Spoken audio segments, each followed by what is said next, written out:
I would like to announce that a quorum is present. The meeting is duly called, and a notice of the meeting has been posted in accordance with the Texas Open Meetings Act.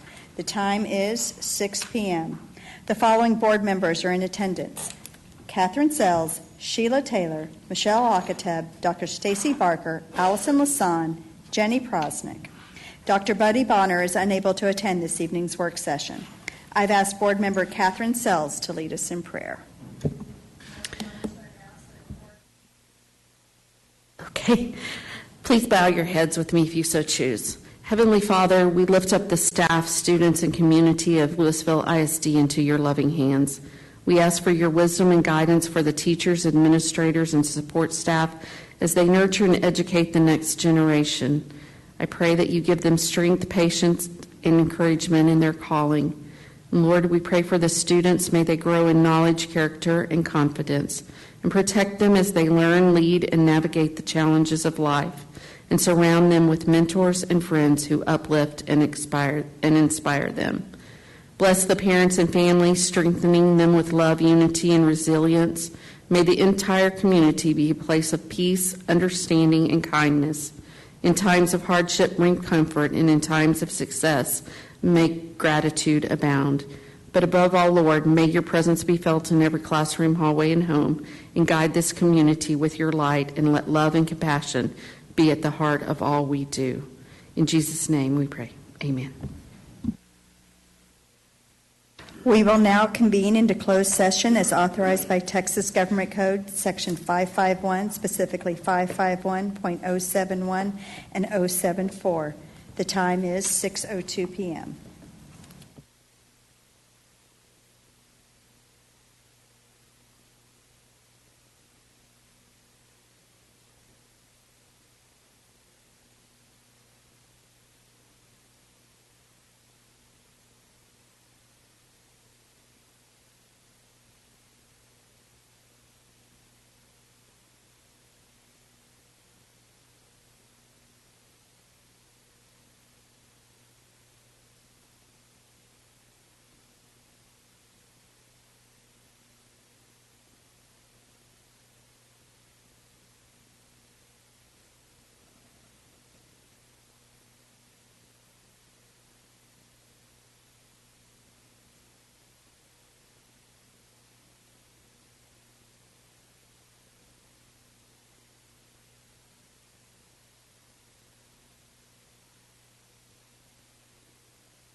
We will now reconvene into open session. The time is 7:12 p.m. Please join us in the Pledge of Allegiance and the Texas Pledge. I pledge allegiance to the flag of the United States of America and to the republic for which it stands, one nation, under God, indivisible, with liberty. Honor the Texas flag. I pledge allegiance to thee.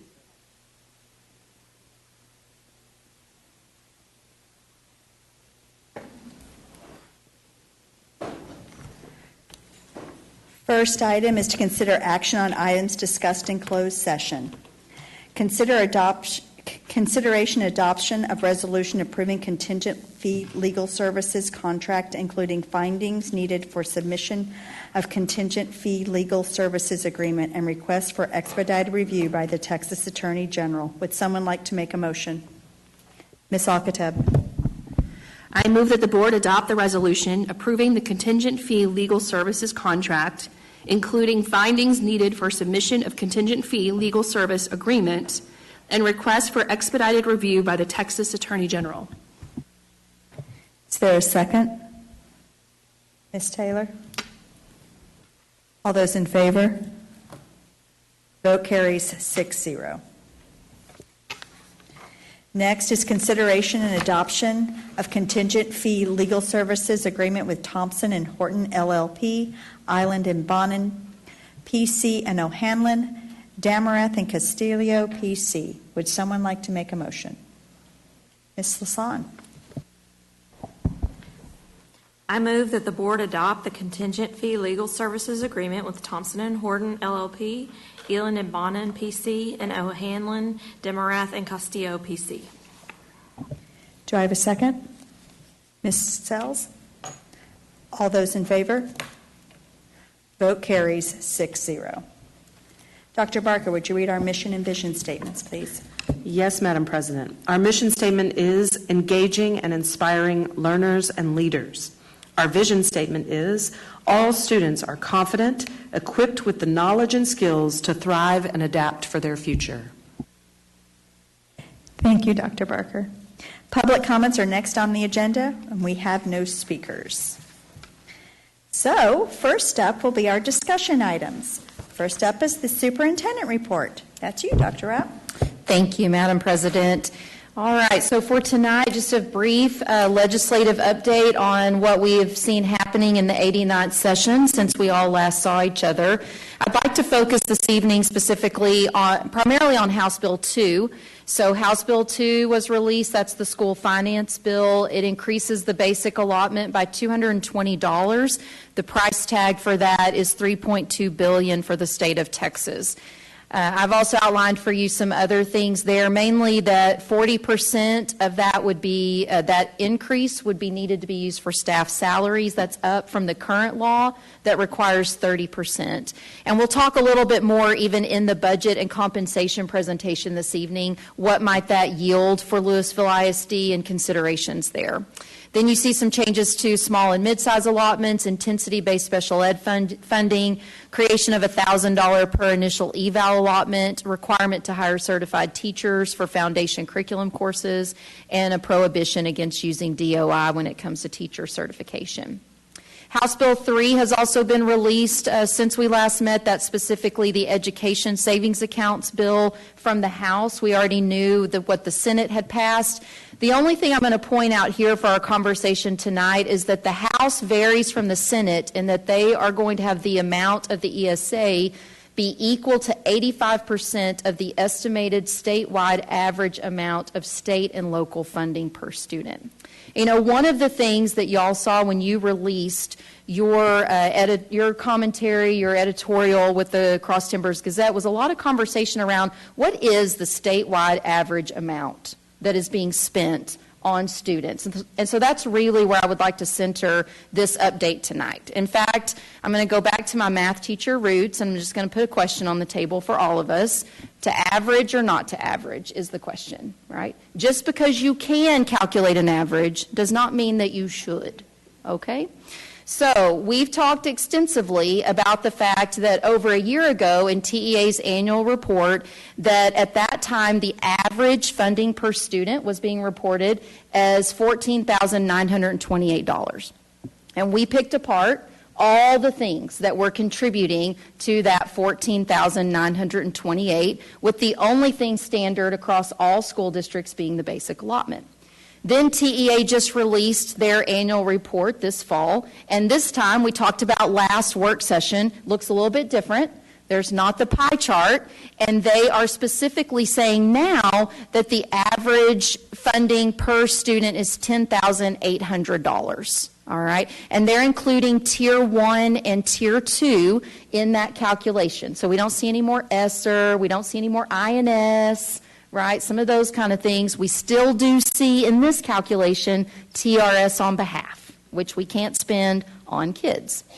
So now let's take that to specifically to Lewisville ISD, all right? What is if someone was to try to say, what is our funding per student when you consider the story about the basic allotment? Scott's done a great job in Savannah, Dr. Miller working with her own comms team to try to put together some slides so we can tell our elected officials our story, all right? So our funding per student could be viewed possibly as being $9,207 per student. $8,626 of that is Tier 1 calculations. Those are those specialized allotments, and I'm going to break that down for you here in just a few minutes, because not every specialized allotment can be spent on every single child, which is the problem with adding all of these things together in the first place. The $432, that's your Tier 2 allotment. Of course, we only get that because we had a Vader, thank you to our voters, for those golden and copper pennies. And then the $149 per student is other funding, that's additional state aid to offset the loss of property taxes. That's a lengthier conversation. But nonetheless, when you add up those three columns, you could say, well, on average, you have $9,207 in Lewisville ISD. We did not include the $622 you see in yellow. That's TRS on behalf. If we were to add that, which again would make no mathematical sense because we cannot spend that on the children, then you would be roughly at about $9,800, okay? Okay, so now I'm going to turn it over here on this slide to Scott, because on this one, if you take our full enrollment and you divide it by all the different students that we serve, how does that possibly look like we have this $9,207 breaking up amongst all different types of students? So Scott, you take this one. Okay. So on this slide, we did divide all the different allotments out to come back to the $9,207 per student. And so you'll see on the very first part in red, that's the general ed basic allotment. So taking our general basic allotment divided by the total of all students in ADA, that came to $5,345. So you look at special ed, taking our special ed allotment, dividing it by all students, knowing that those aren't all special ed students, but just all students in the district, that would add an additional $1,550 onto that $5,345. So you can see we would follow suit with all the remaining allotments, including transportation, safety, and security. We'd also have our Tier 2 pennies there, and then the other programs that Dr. Rapp mentioned on the previous slide. And so when you add all of those allotments together, and just as a reminder, that's funding for all students, so that would get us back to the $9,207 per student. But really, how you need to look at it is a little bit more like this. And this is why averaging is such a problem. Because ultimately, we get an increased amount of revenue for special ed, dyslexia, at risk, bilingual, CTE, early ed, we're going to hear from pre-K tonight, GT, and CCMR. Okay, so if I just look at special education and CTE specifically, those are the two areas where we get the most revenue per student. We cannot spend that $12,506 on every kid in the school district. So whether you look at it like that and think that we have $9,207 to spend on every student, or you look at it like this.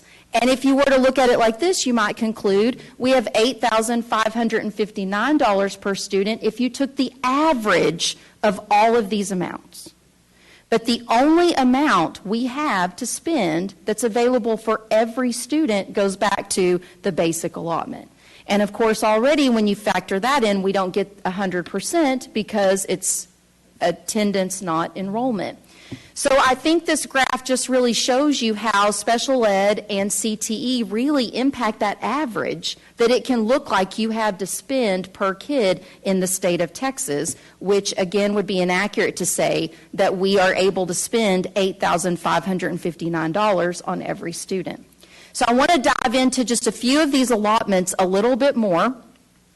So let's look at the allotment versus what we're required to spend versus what we actually spend as part of this story. And I'm going to start first with special education. So you just saw special education, we get $12,000 per student, all right? But what we know is that we are spending way more than what we get in our allotment. So for special education, we're spending $6 million more than what the allotment is in blue, okay? And the yellow is what we're required to spend of that allotment on special education.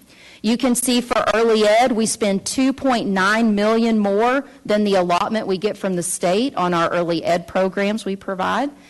For dyslexia, we spend $2.6 million more. For safety, we spend $6.8 million more. And for transportation, we spend $11.6 million more. So I'm going to flip back one more time to this graph here. So while we are getting $12,506 per special ed student, that by no means is covering what it is costing us to offer our special education program. Now let's dive into just a couple of those areas one more time, just if you blow those areas up nice and large. So for special ed, we get $70 million. We have a $38 million spend requirement on special education. We're spending $76 million. For transportation, we get $3.5 million. We're required to spend the $3.5 million, so we're doing that. Our actual amount that we spend is $15.1 million. So again, I think it's just really important that people understand, and I'm just going to go back to this, you can average this. You do not have that to spend on every single child. And so just because you can average doesn't mean you should. And when you take those averages, it can look like that public education is fully funded. You get more than the basic allotment, and that is not accurate. And so this is a story that we want to tell to our elected officials. We want to turn these graphs and charts into them. We have charts like this broken out for every one of these areas, so we can send them the full PowerPoint and write up a narrative as well. And then I'm going to let Scott take us home with his favorite slide, which is this one. All right, so whether the amount that we receive per student is $10,800 that TA says that it is, or it's $9,200 or it's $8,500, whatever that number is, this slide shows what percentage of that total comes from the local share, and you can think of that as from property tax collections primarily, versus the state share. Because I think a misnomer, the state will like to tell you that they're putting in more money than they ever have into public education. And so let's just go with the $10,800. They would say that they are putting in $10,800 per student for each student for every district. Well, for us, using the $9,207 example, the local share coming through our property tax collections would actually comprise 81% of that $9,207. So it's $74.51 of that total is from the local share.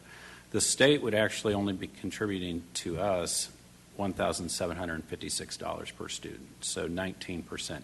Now that's going to vary obviously by district based on their property values and their collections, but I just wanted to point that out, that the state can say that we're receiving $10,800, but that's not fully from the state. Just as in our example, we're not receiving $9,200 per student from the state.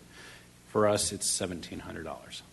And one of the things that I think is important for us to really try to help our elected officials understand, and it goes back to this graph right here. When we have more students in our district qualifying for special education services, that's going to increase the amount of money that you have there. So it's going to contribute to that narrative that you actually have. If they were to go with this example, $8,500 per student, but actually that just means we're receiving more in special education or more in CTE that's raising that average that we cannot spend on every single student.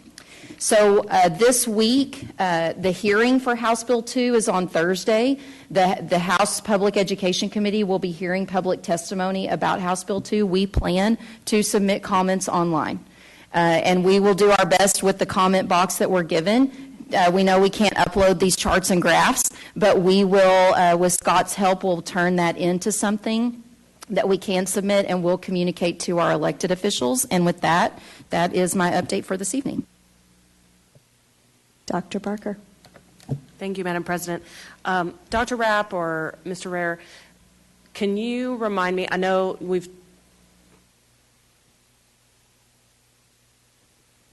I thought you were signaling me. I was like paying attention. I know that you've already mentioned about the fact that even though the basic allotment is 6160, we don't get 6160. Can you remind me about the other allotments? Are they enrollment based or are they also attendance based? And it may differ for those allotments, and so if that needs to be a longer conversation. There is a little bit of a blend for the different allotments. Most of them would be ADA based, though. So that's the other thing, too, is that even though they say that we get this special education allotment for, by the way, a smaller population of students, even though for us it's a larger population than the average, but that's a whole nother conversation.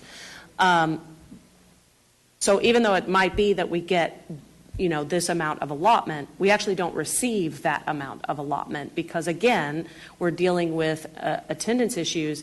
And there has been a narrative that if we take away attendance-based funding that we'll get lazy as districts and not have our kids come to school, which I think is insane because anybody who has ever been a teacher wants kids in their classroom. There was never a day that I didn't want kids in my classroom, right? It's more work to catch them up. So it's foolishness to think that that's why we need attendance-based funding. I had another question, but then, I got off on attendance-based funding for the allotments as well.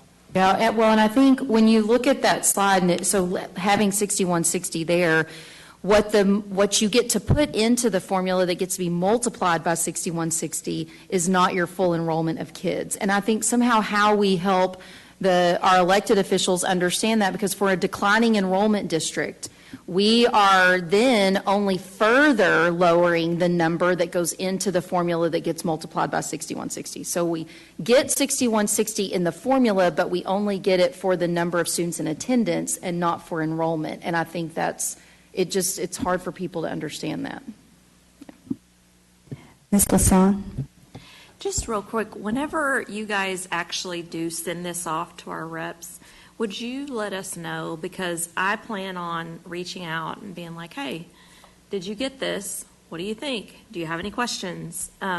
Because there's no sense in because I was already kind of thinking I need to send that chart that Dr. Rapp loves to put up, to them.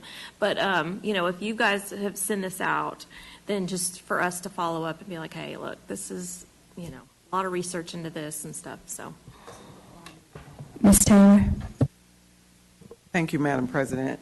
I guess what stands out to me really are the opportunities or the options or the services that we're providing to our students. In my mind, serving on the program budget review committee, accountant by trade, okay, where are we losing money? And you saw the slide, but you can't really say we're losing money on special ed services because we're going to provide that. We're providing more. You saw it's like a, $6 million difference or loss on that. And I think that speaks to our district and what we provide to our students, even when we have less. Same with transportation. We're required to spend the minimum. We spend the minimum, but then we have to go over and above. So if you look at those numbers, you can really see where our deficits are coming from. Really no comment, really no question, but more of commentary there. I did have a question, though, on the special ed population. Do we know the percentage of students in LISD receiving special ed services? Almost 20%. Okay. And that number is increasing, correct? Yes. Okay. Fast. Thank you. Ms. Sells. Well, she just stole my question. So I said I wasn't going to ask a question, and then she stole it. Really, I think that it's important that when we're talking to our legislators, that we remind them that these populations, certain populations are growing. I think we need to remind them that CTE and CCMR are directives from the state. These are not just things that we've decided, oh, you know what? We're going to offer a cooking class. We're going to offer whatever. That these are directives from the state. I think that in talking to some of our legislators and some of their staff, they are very much unaware of what is required of us by the state in terms of what we're spending. This is not just a happy place that we have found that we like to do. This is things that we, according to our district improvement plan, that goals that we are reaching for based on state directives. So I would just hope that in sharing that story that you remind them of the number of students that we serve in those areas, and then once again remind them that these are not just happy places we've landed on, that that we are trying to best our students based on what they are telling us to do. So that was my only comments. Dr. Barker. Thank you. I remembered my other question. So the House Bill 2 has some of those other provisions for special education, including testing, initial diagnosis, things like that.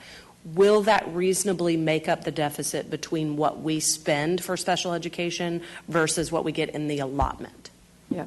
No. It's hard to say how the initial eval amounts will help. The intensity of services will not make up the deficit that we're experiencing. Yeah.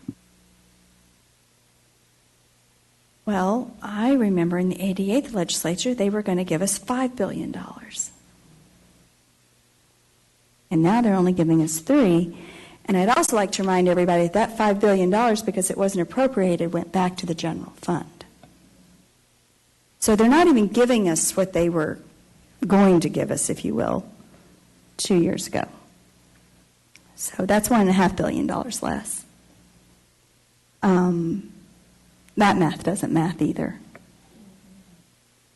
So I think that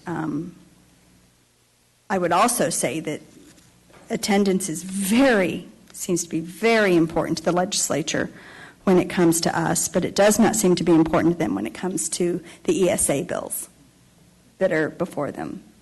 There is absolutely no accountability for attendance for those. You just need a receipt. And I find that to be very disappointing in those bills. I find it very disappointing that giving us $1.5 billion less appropriated is also disappointing when they have the money. I've said before that I've certainly gone down to Austin many times when, quite frankly, there wasn't a lot of money. There wasn't. But now they have it in abundance, and they are choosing to not use that money to invest in the future of Texas.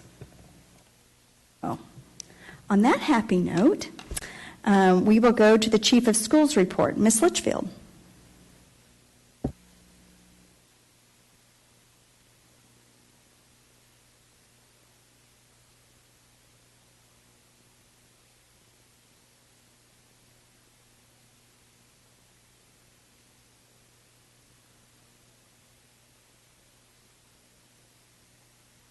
I know, and they claimed they did not even know that each other were wearing that. So which I think they're trying to make me feel better because they didn't include me is what I'm really thinking, but I don't know. I could be wrong. President Prosnick, Dr. Rapp, and Board, we're here tonight to talk about just an update on SD3 and the significant disproportionality with our special education students. And we have Tina Clark with us, Linda Peterson, and Lisa Cranfield to talk to y'all about that. So I'm going to turn it over to Ms. Clark. Thank you for having us here tonight. We are excited for a little update in our significant disproportionality. So as you all know, the Individuals with Disabilities Act does require every state to monitor and address significant disproportionality. And specifically, they're looking at 3 areas across racial and ethnic categories, and those are identification for special education, placement in more restrictive educational settings, and then the discipline of students with disabilities in comparison to their peers with disabilities in other racial and ethnic groups. So a designation of SD Year 3 does require that LEAs allocate a mandatory 15% of their existing IDEA-B federal funds towards the improvement strategies related to the area identified with significant disproportionality Year 3. Based on our 2024 results-driven accountability, our RDA, the report issued by the TEA in the fall, LISD is SD in the use of out-of-school suspension for less than or equal to 10 days for African American students with disabilities. And we have been identified as SD Year 3 in the 2 prior school years, and we have seen some improvement. For the current 24-25 school year, the district is required to engage in a strategic support plan with the Texas Education Agency, and we submitted that to TEA in December.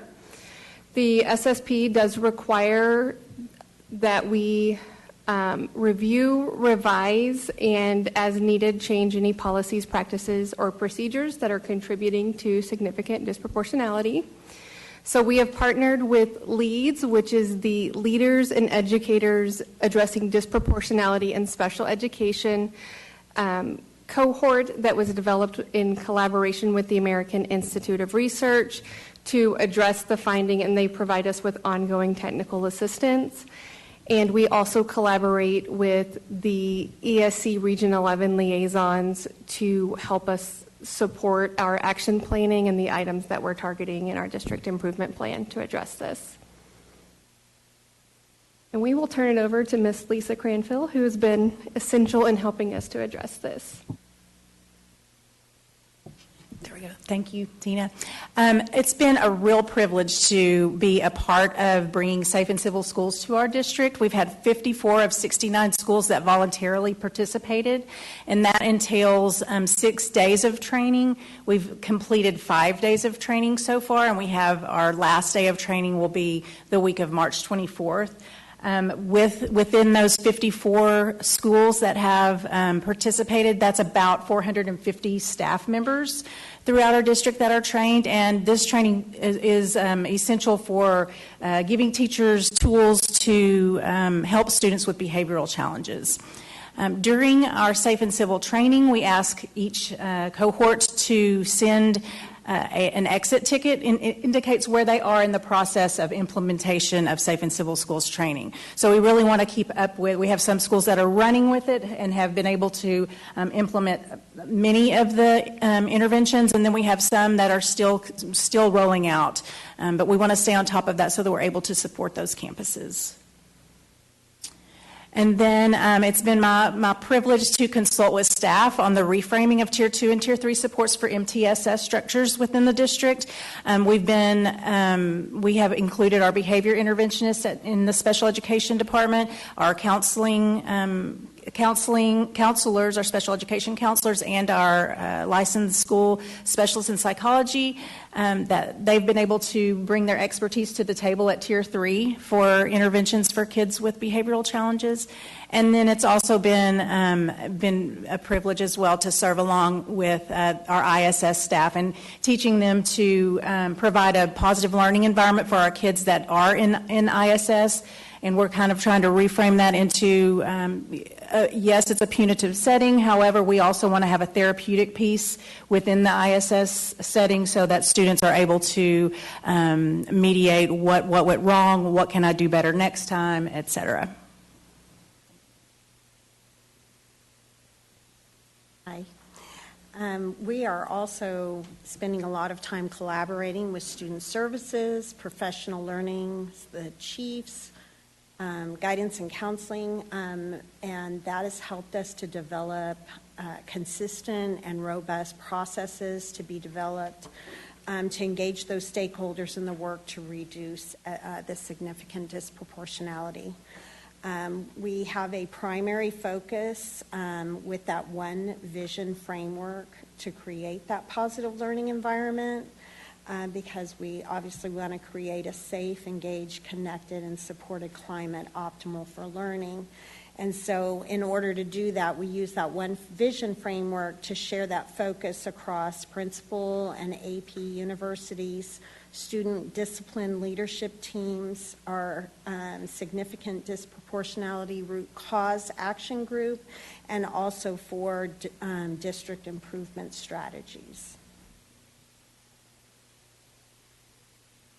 We are also highly focused on that positive learning environment. So through collaboration, we recognize that both safe and civil schools and the restorative practices approaches are both positive behavior approaches, and they share those same core principles, which is relationship building and positive connections, providing safe and inviting school communities, establishing clear expectations, and integrating those proactive strategies.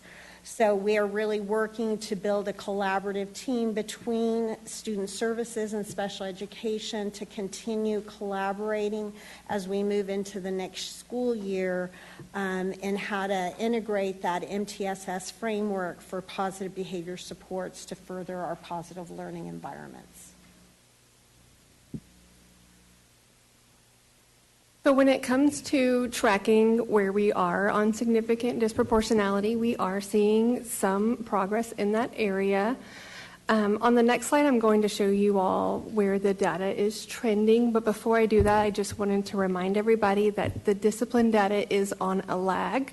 So the findings fall 2 years after the discipline occurs. And so sometimes we're fighting the battle of how do we address something we did 2 years ago. So our SD findings that were determined this past fall, 2024, were based on discipline actions in 21-22, and our 2023 was 2021 discipline, and so you will sort of see the impact of sort of those post-pandemic years. Looking at the data for 24-25 specifically, our out-of-school discipline assignments are consistently items that I would say are mandatory versus discretionary because they are things that do apply to safety of staff and students. We were looking at assault, inappropriate physical contact, mutual combat, drugs, THC, threatening behaviors, terroristic threats, and substantial disruptions to the educational environment. So the discipline that we do see is what I would say are more significant events that I think OSS is appropriate for in most cases. So as we look at this, again, that 2023 is your 2021 school year data. It's 2 years behind. The yellow section are all other races outside of African American, and the navy section are going to be our African American students. These are all students with disabilities who it's received at least 1 day of out-of-school suspension up to 10 days. So you will see that from 2023 to our predicted numbers based on our current live data for 2026, we have seen an overall reduction in the number of students who receive an out-of-school suspension. And we've also seen a decline in the number of African American students who've received out-of-school suspension. The rate is incrementally lower when we're looking at our risk ratios. We've seen some reduction there. It's just not as at higher rate as what we're seeing for the overall. And again, I just want to go back to, we are seeing that it's mostly related to what I would say are mandatory, important. We need to remove them from the environment due to the nature of the behavior. So moving into the 25-26 school year, again, we are really heavily focusing on building the positive learning environment. So any of the training and connections that we're doing with administrative teams or campus teams, we are centering ourselves in that we are wanting to create that safe environment for students. We're wanting them to be engaged and connected. And so the work that we're doing has to be centered in that. We're looking at safe and civil schools training for any of our campuses that haven't been trained yet. And I know Alexis Miller is working on our restorative practices. And so we've done a lot of work with she and Ms. Cranfield connecting and how to help support on MTSS there. We're really looking hard with student services at doing behavioral PLCs with the campuses, so there's some intentionality behind what are the items that are driving our disciplinary decisions, what are our heaviest hitters, and then how can we take the things that we've learned in safe and civil or restorative practices to help remediate or address some of those components. And then really providing campus-based assistance in implementation of the strategies. And so that really falls to Ms. Cranfield, Ms. Miller, are assisting us in getting out to the campuses and coaching and providing resources in those pieces. Questions? Are there any questions? Ms. Taylor. I just had first of all, thank you for the report and for the information. Had a couple of questions on, you had mentioned some of the mandatory behaviors that require, or behaviors that require mandatory discipline. Is there a breakdown of the offenses or by offense? Do you have a total for that? I'd be interested in seeing that. I do have the totals. I can get those to you. Okay, I would be interested. Is there also a way to provide a breakdown by campus at all, or is it that too granular? We can get that granular with Edgidence. Okay. I had questions related to that. And then I wanted to know, I think I was trying to add it up, and are we about at 33% of African Americans being 33% of the total? I would have to double check that. Okay. I would just be interested in knowing what that number is. I tried to calculate it. I don't know if my math was right.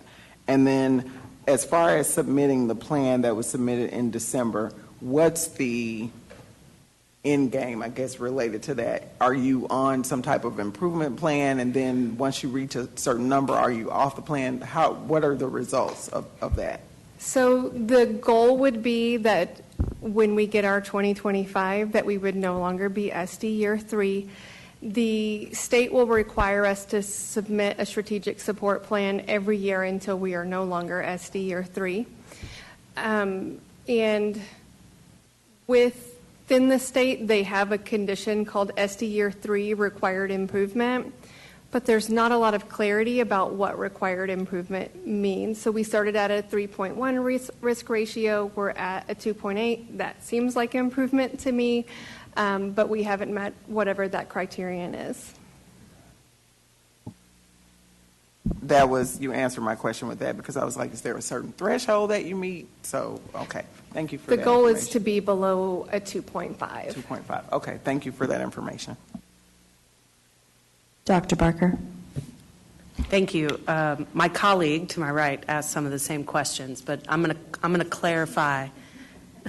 I'm going to clarify what I'd like to see in the data. So I would like to see a breakdown of the mandatory versus discretionary for both African Americans and for other special education students. And then I appreciate you calling out that, yes, we're seeing a decline. It looks to me like the 26 numbers, there's actually an increase in the proportion because of the way that there was such a decrease in the overall. So I'd like to see that as proportions, because the numbers themselves, you see that huge drop-off overall. And so my concern is that the drop in African-American numbers is not enough to actually decrease the proportion. So I'd like to see that as rates so that we can truly see, is the proportionality changing in what we're seeing? So that's my add-on to my colleagues. We can do that. Thank you. Well, I concur with some of Ms. Taylor's questions. They were definitely some of mine.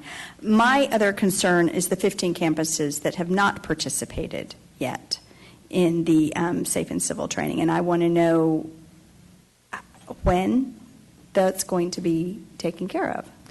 So we do have some campuses like Lily Jackson, Tech West, Tech East that probably will not be part of that, and they're part of that 69.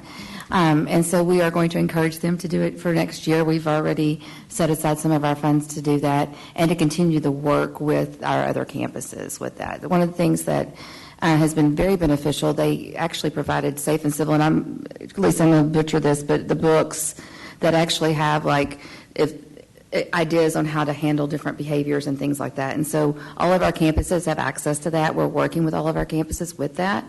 And those have been very beneficial. So we're doing small trainings with them, but those other campuses we're going to highly recommend, hopefully, for next year. So it's voluntary, but we need to do it. I'm confused about that. Well, so we did, when this year, we asked them to volunteer if they were interested in doing it, because we know some are doing restorative practices and doing that really well, things like that. So we wanted to give them some autonomy and some options for them, what they needed on their campuses. And so we are going to go back to them and see, like, we have this money set aside, we would like to recommend, and have just one small cohort instead of the 3 big cohorts that we have, because having 54 campuses doing this right now is a lot. And kudos to Lisa and Linda and everybody that has gotten this going and been able to do 6 days worth of training with 450 participants. And I will say, being around as long as I have, I've been at safe and civil training several times. This is by far the best training that we've had. The presenter is fabulous.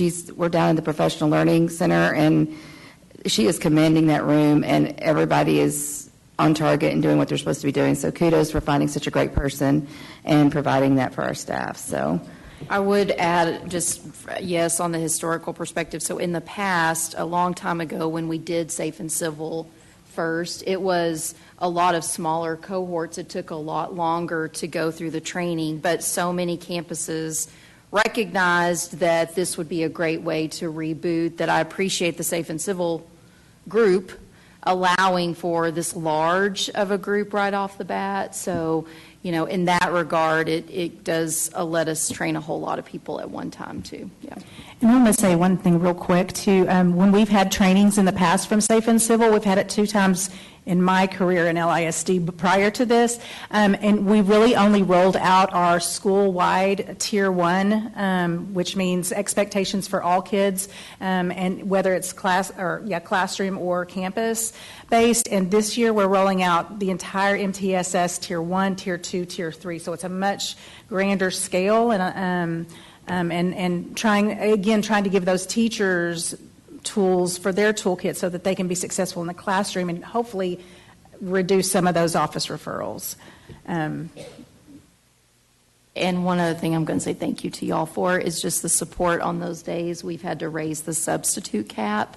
We planned for that intentionally at the start of the school year, but there's no doubt that as we talk about budget in that presentation later, that it's things like this that not being able to have more subs also can be a barrier to the training too. So thank y'all for that. And one last thing, I'm so sorry, I'm just excited about it, but mentioning, Lori, when you were saying that some schools are doing restorative and others are doing safe and civil, Alexis Miller and I are really trying to send a message to the district that we're speaking the same language. It really isn't something completely different, and so we're partnering more and more. We're trying to be present in in the face of people more and more together so that they understand it's not two separate programs. It's the same thought process, the same way you treat students, the same conversations, et cetera. So.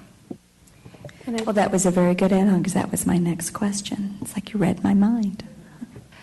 The other thing that I would add, because you said required, not required, our heaviest campuses that were contributing to SD, there are 11 of them, they were voluntold to participate. But they have been active participants and have done a really nice job. I'll be really curious to see the data next year on the impact, because that's when you can, see the cause and effect. Because I do think this is important, and I'm very happy to hear that you're working kind of shoulder to shoulder with Ms. Miller and her work on restorative practices, because it is the same message, it is the same thought process, and it's really the same group of kids, and just called different things in so many ways. Ms. Clark, you survived your first presentation to the board. Yes, thank you. We are not that scary. Thank you so very much.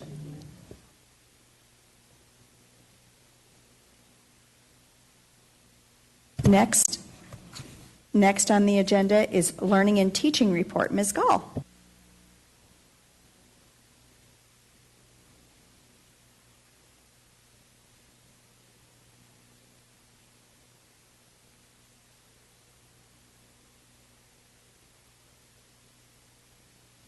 What kind of department are y'all running?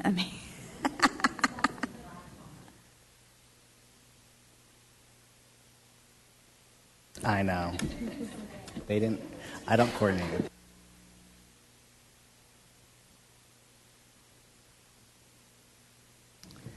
Good evening, Madam President, Board, Dr. Rapp. We are here to present technology and learning for this semester, and we're going to focus on iPad accessibility features. So the Digital Learning Department here, Kathy Fields, who is our Administrator of Digital Learning, and Julia Solnick-Fraser, our Instructional Technology Professional Learning Coordinator.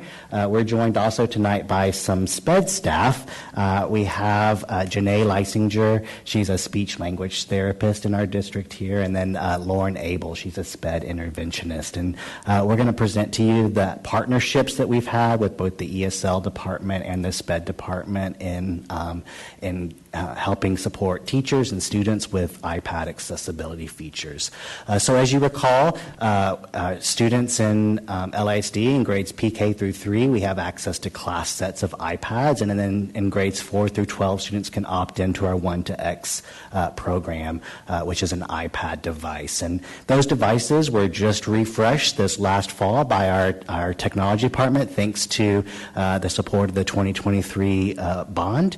And we, as a district, we had a device evaluation committee that selected those devices for the refresh. And one of the things that committee highlighted for you as a reason for this device was the accessibility features. So now that those devices have been deployed out, they allow those devices to be upgraded to the most latest iOS systems, and those iOS softwares have new accessibility features that students can access. So tonight we wanted to highlight some of those features. But before we get into it, I want to recall a little about our special ed population and the emerging bilingual population that we have here in Lewisville.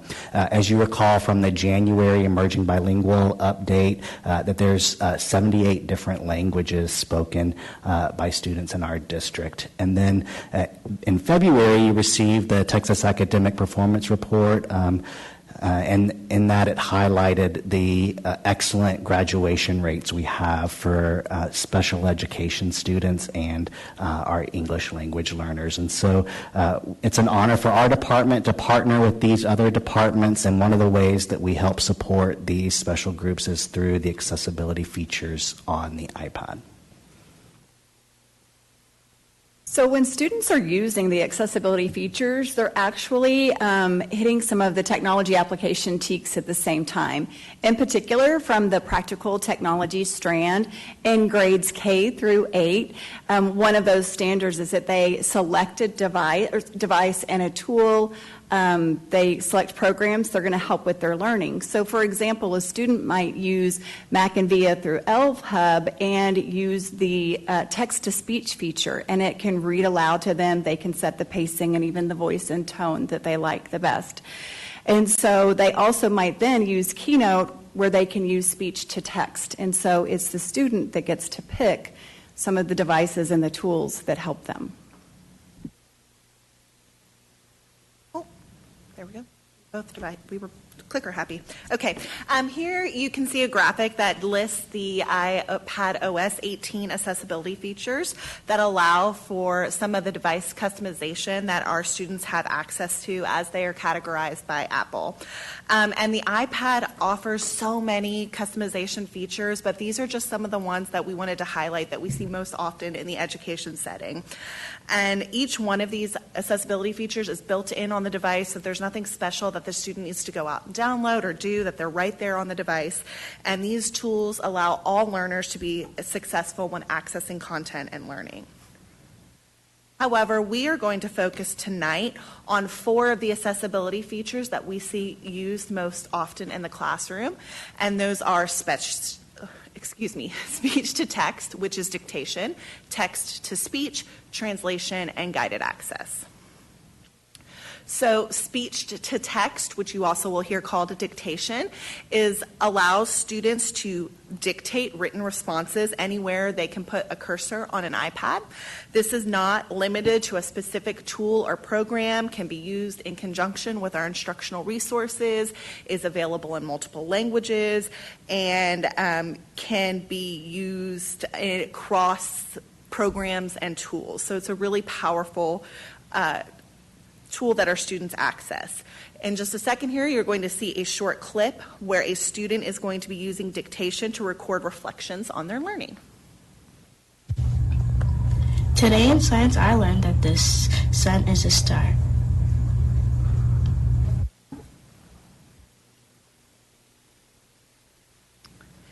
Next, I'm going to talk a little bit about text-to-speech. And with text-to-speech, there are multiple ways for a student to access this and to have the content read back to them. This can include highlighting the text, using speak screen and read screen. And any of these options allow students to pause, change the reading rate, and select the voice. And having access to this also can help prepare students for online testing, where they might have access to having that voice reading in their online testing experiences. Like dictation or speech to text, this feature is not limited to a specific tool or program and can be used in combination with our instructional resources, and is also available in multiple languages. This clip you're about to see has several pieces to it. In this first piece, you're going to see some speech to text. Here, the student is going to be highlighting the text and press speak, and you'll hear that text being read back to the student. We'll watch that little piece first, and then it's going to go right into the next piece.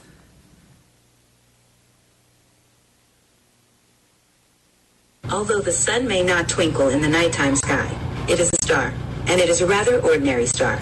Bigger and hotter than some, smaller and cooler than others. Next, we wanted to highlight how a high school student can use this feature discreetly by having his headphones in, so you can't tell that he's using this. And then it works in conjunction with Canvas. So here you can see a student using this with our Canvas LMS.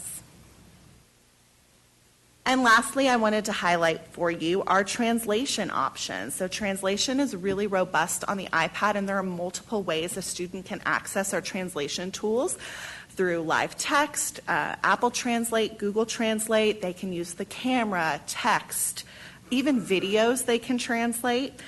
Text translation can occur anywhere you can highlight text. It can occur if you can just point your camera and you can use translation. And this can also be combined with text-to-speech options. So they can translate something and then have that translation read back to them in their native language.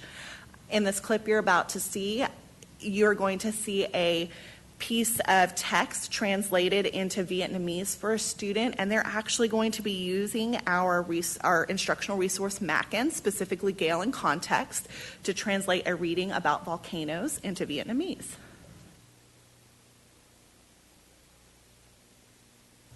Núi lửa là một lỗ hổng trong lớp vỏ trái đất. Đôi khi đá nóng chảy phun ra từ lỗ hổng. Những lần khác, tro nóng hoặc hơi nước bắn ra. And next, this is an option called live text, and they're going to translate a digital citizenship book into Korean.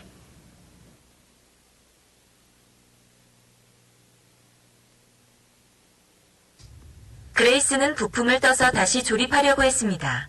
그녀가 어떤 조각을 어디에 두든 그녀는 시계를 돌릴 수 없었다.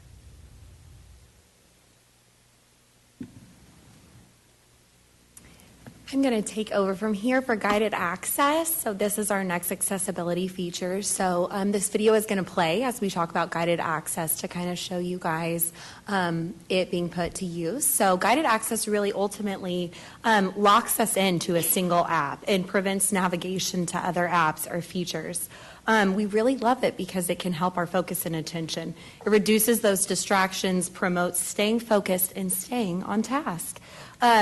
If we've got a learner that's faced with a motor skill challenge that may accidentally exit the app or change the setting, guided access is wonderful in preventing those accidental changes and ensures that intended learning occurs. So additionally, guided access also promotes individualized learning. It tailors the device's experience to the student's needs. We can disable buttons, we can disable parts of the screen, so it really gives us a chance to individualize the lesson and the screen to what the learner needs. So we're going in a deep dive today about, a specific population within SPED, but ultimately in LASD, accessibility is going to benefit all of our learners. I don't know about you, but as an educator, I love a research-based theory. I mean, who doesn't, right? But one of my favorite research-based theories is known as dual coding theory by Dr. Alan Pavio. And really what he found in his research is that the brain can process information through two different channels. So we have one channel for verbal information, so the words we hear, the sounds we hear, and we have another channel for visual information, so the pictures, the visuals that we see. And what he found is that yes, both of those are great things in learnings individually, but when we can combine those two channels and present both formats, the visual and the verbal in unison, we create a stronger, deeper learning connection within the brain. And when we as educators can design lessons with dual coding in mind, we increase our learners' comprehension and ultimately long-term memory, because that's what we want. We want it in the long-term memory, in the content that we're teaching. So insert stage left are iPads. We in LASD get to utilize these iPads because of this bond and all of its features. It's an incredible platform to combine these two pathways in instruction. And because we have access to device, we get to give our learners in LASD this top-of-the-line instruction that is based in science. So because our teachers can utilize technology as a tool, we leverage the strength of both modalities and enhance dual coding activities. Our educators create inclusive classrooms where all students have the opportunity to thrive. So within LASD, we offer an array of different special education programs that meet the specific needs of our learners. And some of our most specialized programs within LASD are in our self-contained units, so such as our communication classrooms, our behavioral intervention classrooms, and our life skills classrooms. And ultimately, access to a device and this features supports the success of the learners in this setting. We have improved communication, enhanced engagement, and increased independence. So specifically within our communication programs, learners qualify with an identified communication deficit. So we really utilize those accessibility features such as text-to-speech, it directly benefits the learners within this setting. With our behavioral intervention classes, we're supporting in the areas of social and emotional development. So features that can increase engagement, such as the guided access feature, they're essential partners to teachers within these classrooms. Learners in our life skills setting ultimately are preparing for futures to become functional and independent members of our society. So the more we can increase independence within our setting, that independence is a pillar of the program. So utilizing the iPad's features support the teachers in tailoring assignments for maximum independence. All right, so looking at a more specific population within special education, those students who qualify in the area of speech impairment, they may qualify in one or more of these various areas. So that could be their receptive language, which is what are they understanding that's spoken to them or that they're maybe getting through another input like reading. Expressive language is how they're communicating with others, so being able to express their wants and needs, and also being able to express what it is that they know.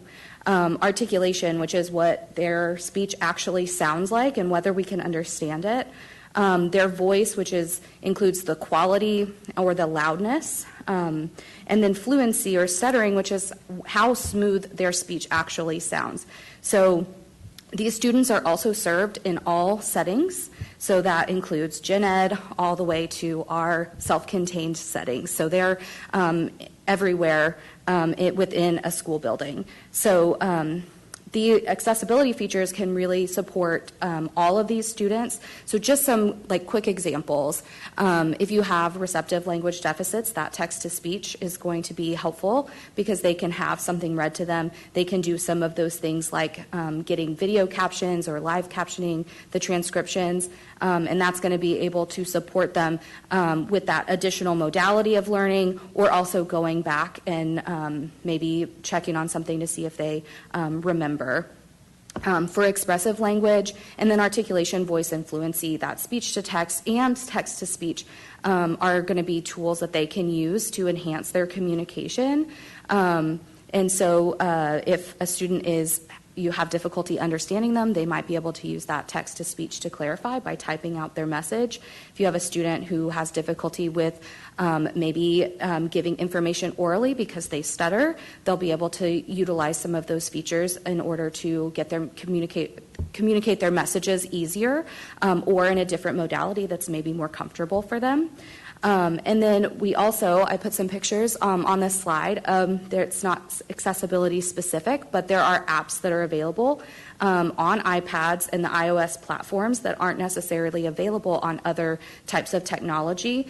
And these are vital for some of our students who have limited or no oral communication abilities, for them to have an alternate way to access communication in general and to learn to communicate. So I wanted to include that because it's very important, and many of my students utilize these. So in wrapping up tonight's presentation, we want to share with you how we support our staff and our students with the accessibility features. And so in digital learning, we love to work with our content, our special programs. We work directly with teachers. We get to co-teach in the classroom, work directly with teachers so that they understand how these accessibility features work. As you see up here, this is one of the documents we also have in our Teaching with Tech website. Teachers can find this through LHub, and all of the things that we've talked to you about and that we share in the classroom, we have short videos, we have printable documents where they can go back for a refresher if we can't meet with them one-on-one, or that just maybe they need a quick reference to look at, and then these can be printed off or shared with students if needed. So with that concludes our update on technology and learning. If you have any questions, we'd be glad to take them. Dr. Barker. I don't have a question, but I have two stories. Because I think accessibility is super important. What's good for some is good for all, right? It's really important that we have individualization. So two observations. One was at Flower Mound 9, and we walked into a classroom, and it happens to be my daughter's school, but it wasn't her classroom. But it was really cool to watch. So a student in the middle of a geometry lecture was recording the teacher's lecture, having it transcribed, you mentioned that transcription from recordings, putting it into AI, and having it summarize the key points for this student so that they could have both the transcription of the full lecture and a summary to be able to go back and study. We could not have that kind of individualization without devices like this. So that's what the bond purchases, is that kind of experience. And one other story, and then I'll stop. It's just, I just get really pumped up about this stuff.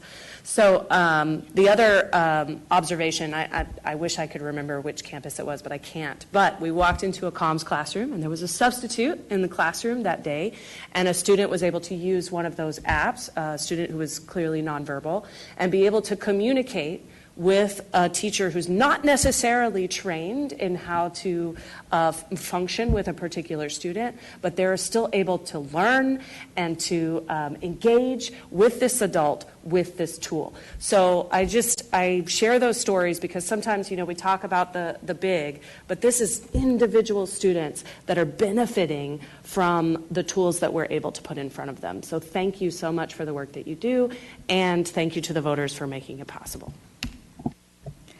That kind of leads to my question, which is, what did we do before we had iPads? I mean, it's a legitimate question. And how many more teachers were needed, et cetera? You have your button. I do.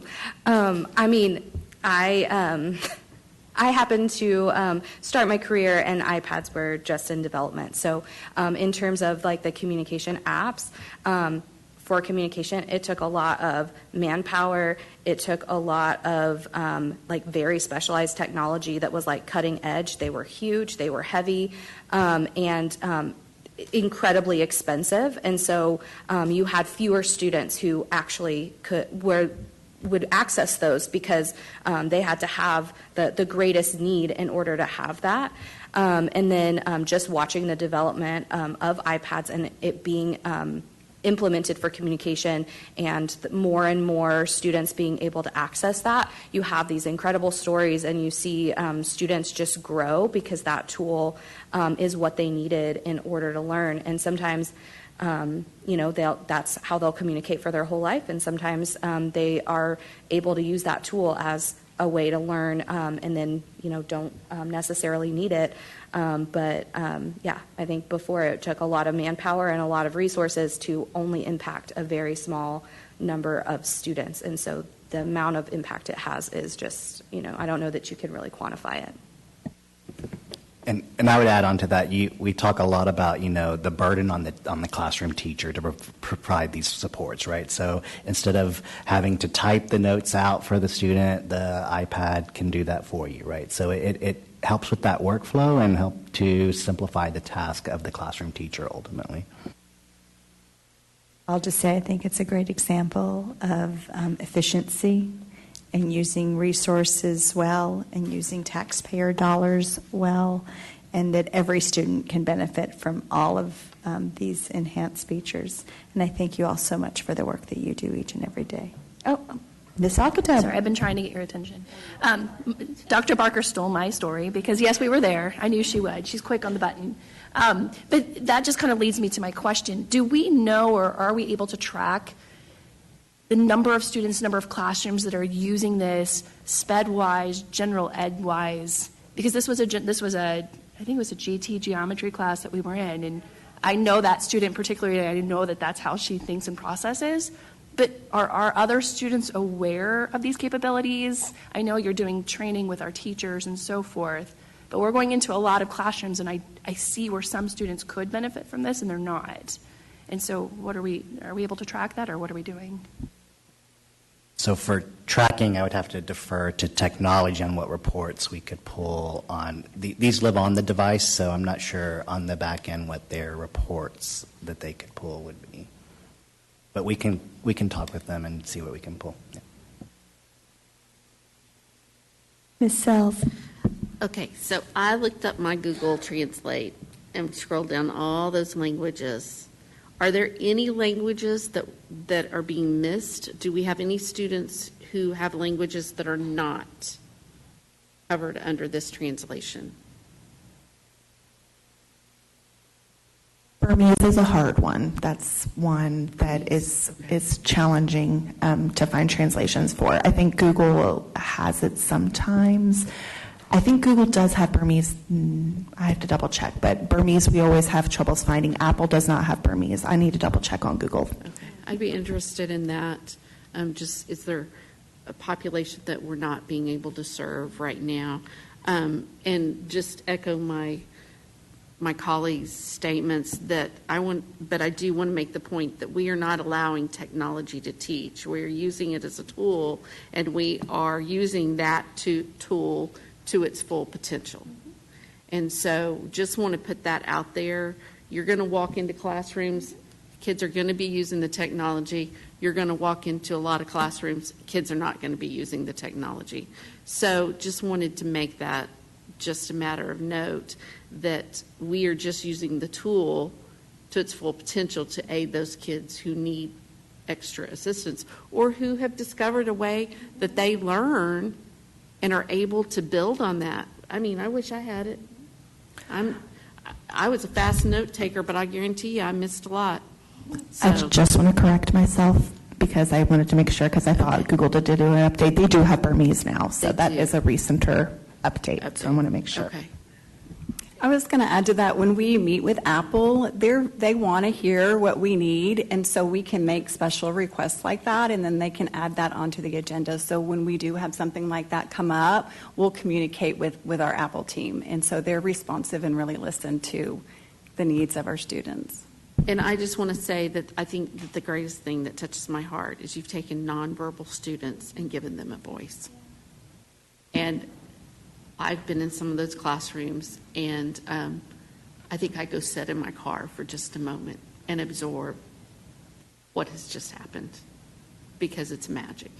So thank you.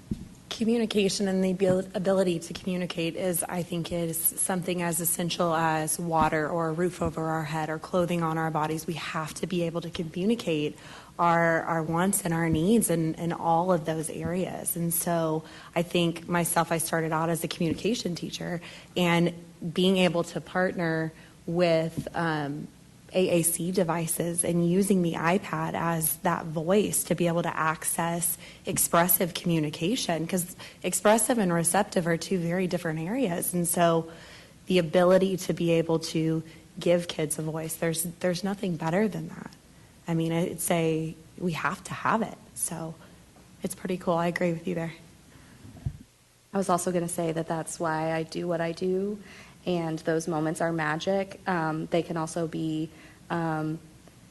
take a lot of work to get there. And then as far as like adoption of technology, I think that's a fight that we are, on the ground, like working with every day. And I think sometimes, you have teachers or speech pathologists, other people who are working with students who pick it up really quickly or who are confident in experimenting, and then those who are not. But I think it's just, little by little, the more familiar we all get with it, the better.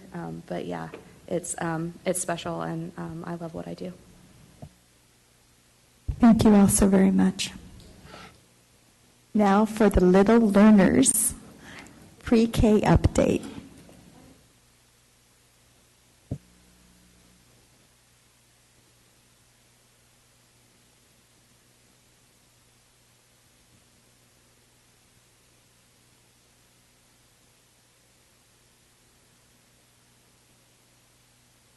Always good to see you.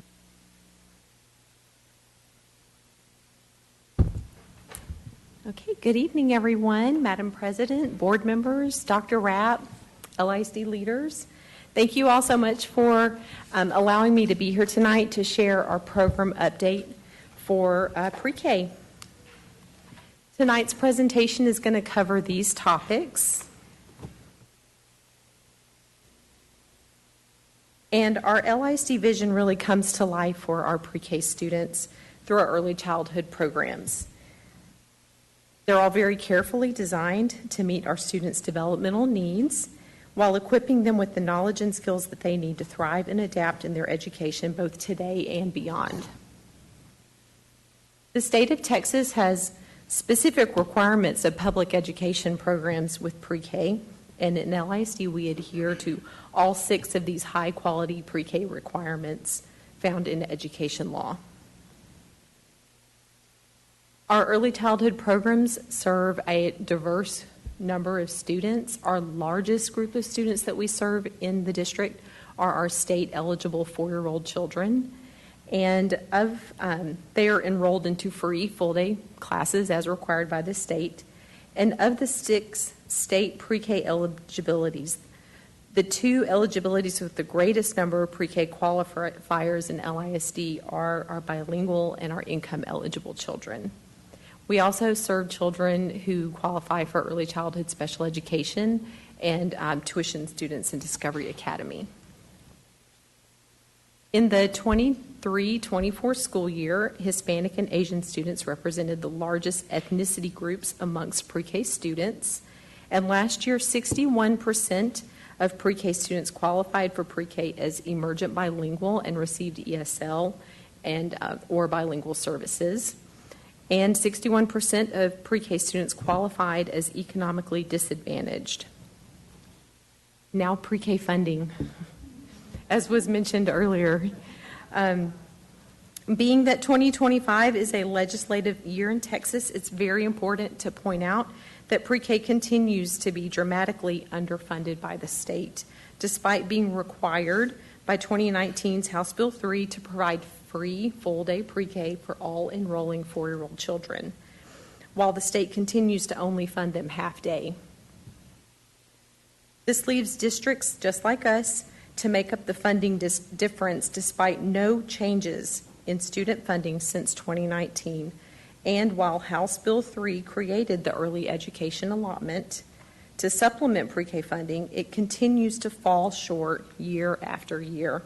As seen earlier in the, I'm just going to round it up to $3 million when we're talking about 2.999 difference between last year's early ed allotment and what LISD was required to spend on pre-kindergarten. In light of pre-K funding shortfalls by the state, pre-K and ECSE staffing arrangements are being considered. As you recall, TEA requires an 11-to-1 ratio in student-to-teacher ratio in pre-K classes with a 22-student cap size.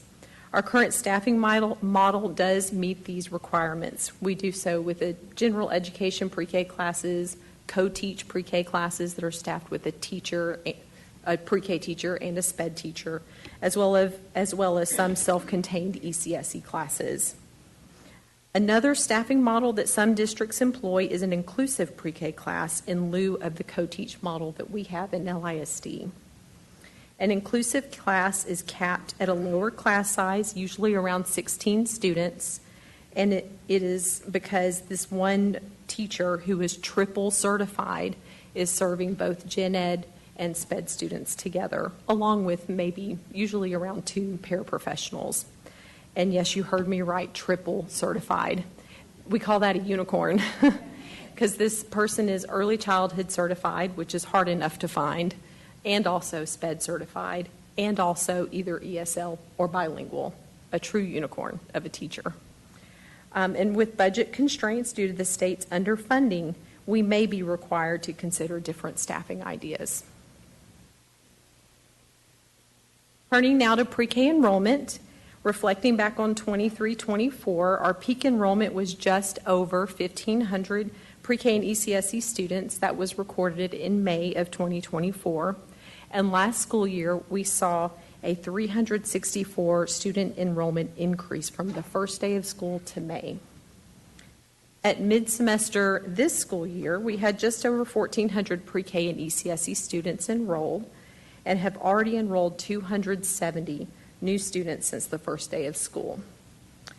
At mid-semester, 33% of all enrolled pre-K and ECSE students attend Lily J. Jackson, and their current enrollment is 468 students. Pre-K is currently found at 18 schools across the district, 17 elementaries, and as I mentioned, Lily J. Jackson, our one early childhood campus. We have a total of 67 full-day pre-K classes, and roughly half of them are co-teach, serving both pre-K eligible and ECSE children together. Due to campus retirements, 9 pre-K classes will relocate next school year, resulting in 16 schools with pre-K in the 25-26 school year. As of January, gen ed space in pre-K is 91% full. This shows our enrollment percentages in gen ed pre-K space across the 5 feeder patterns. As mentioned earlier in the presentation, tuition-based pre-K options are found in Discovery Academy. And we have 9 tuition classes housed at 5 campuses across the district. And we have space for a total of 184 tuition students. Now I'd like to highlight student learning and student experience in our pre-K classrooms. And when visiting a pre-K classroom, you should see high expectations and joyful learning together, covering these 10 pre-K guideline domains. In the emergent reading domain, students on average not just meet end-of-year expectations, they exceed it by mastering both upper and lowercase letter naming knowledge. And we progress monitor this skill because letter naming mastery is an early indicator of future reading success. In the math domain, students are counting with one-to-one correspondence, on average up to 9 and 10 objects by the end of the year. And mastery of this skill is foundational for success in mathematics later on. And this is hard work for our little learners.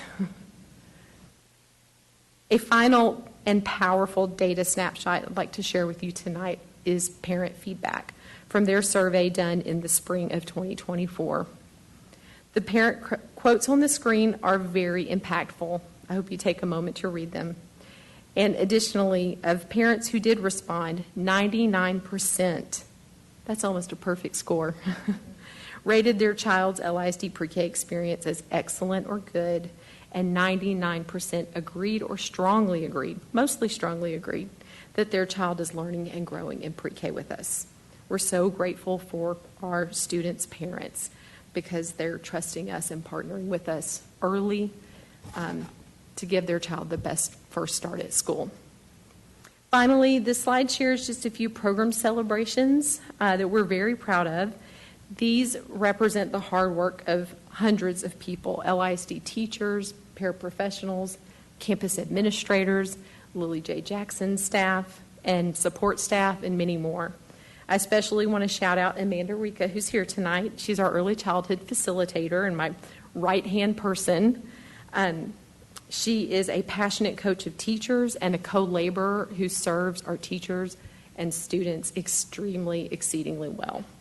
And without all of these special people, we could have not accomplished anything that you see just on this one slide, plus so many other good things. In closing, these are some program goals that we are working towards achieving this school year and even will carry into next school year.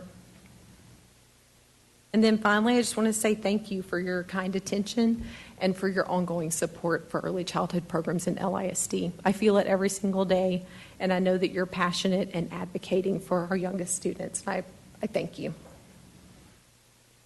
Thank you. Are there any questions? Ms. Sells. I know that we are tracking students who stay with us. I would love to see that again, but maybe just those that have been in our pre-K program. So both the Discovery and, are you asking for both Discovery and? Yes, and pre-K. And pre-K. Maybe broke out. Just numbers? Well, I mean, what do you want? To Sarah. We're working on a we're going to get the longitudinal study. Yeah, that's where I'm going. Because I know that we do it, but I'm not sure that we identify those that have just started in our pre-K. It's coming next year. Coming. I promise. Ms. Taylor. Thank you, Madam President.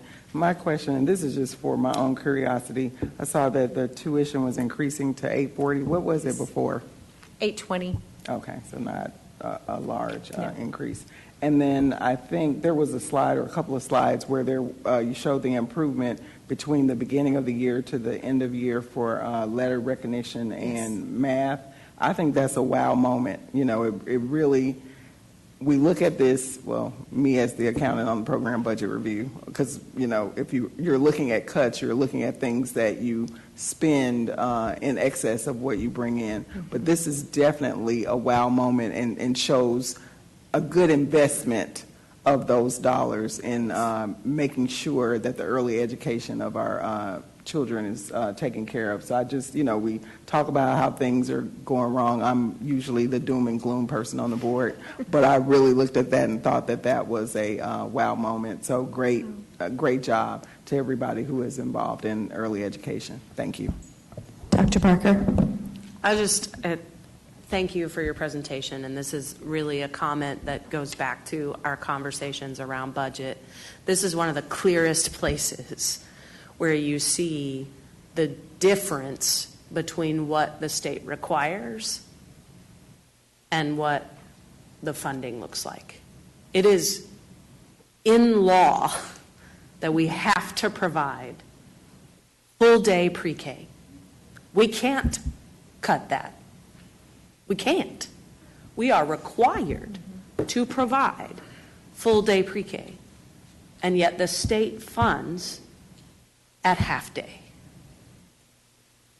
So instead of fixing it and funding full-day, they said, oh, let's create this allotment that still doesn't cover it.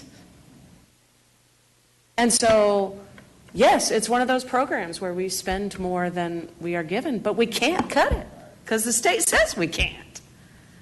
So it's just the prime example of why we're in the position that we're in. So I appreciate how much you do for our littlest learners.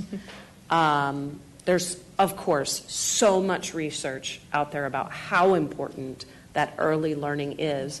And I'm thankful that the state recognizes how important that is and wants us to have a quality program in place. We just need the funding so that we can do it. We already do it at the best level possible, but cut us a break on the funding so that we can continue to find unicorns who will be able to teach in these classes. Thank you. Ms. Hakateb? I was just once again going to commend you and your team for everything that you do. One of my favorite times is going to Lily Jackson or going into any of our pre-K classrooms and just sitting and watching and just observing and listening to the conversations and watching. And you will see those growths that you're demonstrating on the data and seeing it happen real life. It really is there. And that does make such an impact on our students who are continuing to track up like the data that Ms. Sells was kind of asking for. Like, how, are we able to track those kids moving forward? Because it's there. The data is amazing. And it is unfortunate that we're in a time where we're required to do this, which we would do no matter what. I would love to have more. But we are only funded for half of it. And even with that allotment, we're still underfunded nearly $3 million for a program that everyone recognizes. Brad Buckley, all the representatives, they all recognize the importance of a pre-K program and building that up, but they're not funding it. So thank you to you, your teachers, your teams, the schools, and everything that you guys do, because I know it is hard, and finding those unicorns is very difficult in order to make the happiness go, in order to track on through the rest of our elementary years, in our middle school and high school, and then graduation. So thank you. Thank you. So, I love my little learners because they're the only learners that I'm taller than. But I do have a couple of questions. Okay. When we look at chronic absenteeism, we have been told that it is our youngest learners and our oldest learners, the ones that are much taller than me. So I'm curious what we're doing to try and convey the importance of attendance with this group. So they participate in the RAWE monitoring, and the administrators, our administrator from Lily Jackson, who's here tonight, will tell you that they spend a lot of time following up with families and putting those steps in place as required by the district. Unfortunately, parents feel like since it's optional to attend, that it's optional to enroll. They have a hard time understanding then that now that I'm here, I have to come every day. I should be here every day. So campus by campus, class by class, teacher by teacher, communicating the importance of daily attendance. So I would be curious to see what that attendance rate has been over the last few years. I know we're going to see a real wild thing happen a few years back, but I would be curious to see especially once we got the raw wheat, what does that look like with those students? Because that also affects the funding. I'm going to be blunt. It does. It's part of it. What is a full day for pre-K? When do they start? When do they leave? The same as kindergarten, K through 5, So all same academic, as the same academic school So day. I just want to emphasize then that Yes. they're there the exact same time as a kindergartner is in school, for which I do receive full funding for. Yes. Not me, but the district receives full funding for. But that same teacher is there for that same amount of time. The student is there for that same amount of time as an elementary student, and they receive half of the funding. That math doesn't math. So, I can maybe have a legislator explain that to me. That'd be great. I greatly appreciate the bullet point on busing because Stacy, Dr. Barker. Go ahead. No, I've forgotten. Dr. Barker. I'm so sorry, Madam President. Interrupted you. I'm so sorry. I thought you had finished. Because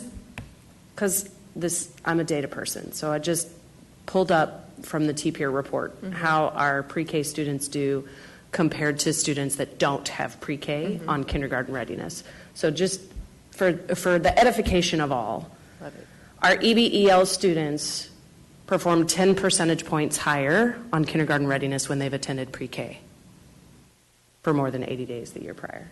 And our ECODIS students perform 9 percentage points higher when they attend pre-K for 80 days or more. So that's the largest number of our population, correct? Yes, that attend pre-K that qualify and are that attending qualify. our programs. So Yes. just to go back to some of that's an immediate outcome that we see based on the pre-K attendance. So. I think that's an outcome worth full funding. Just saying. Agree. Ms. Sells. Do any of your parents talk about the lack of busing once they've enrolled? I mean, I can see a parent at the beginning of the year enroll their child and think it's not going to be an issue. But because we don't offer busing, wow, full funding of pre-K and full funding of public ed, wow. Well, we're still 11 million short on transportation. Well, that's what I was saying. And drivers and... Yeah, I was saying full funding of public ed, including that.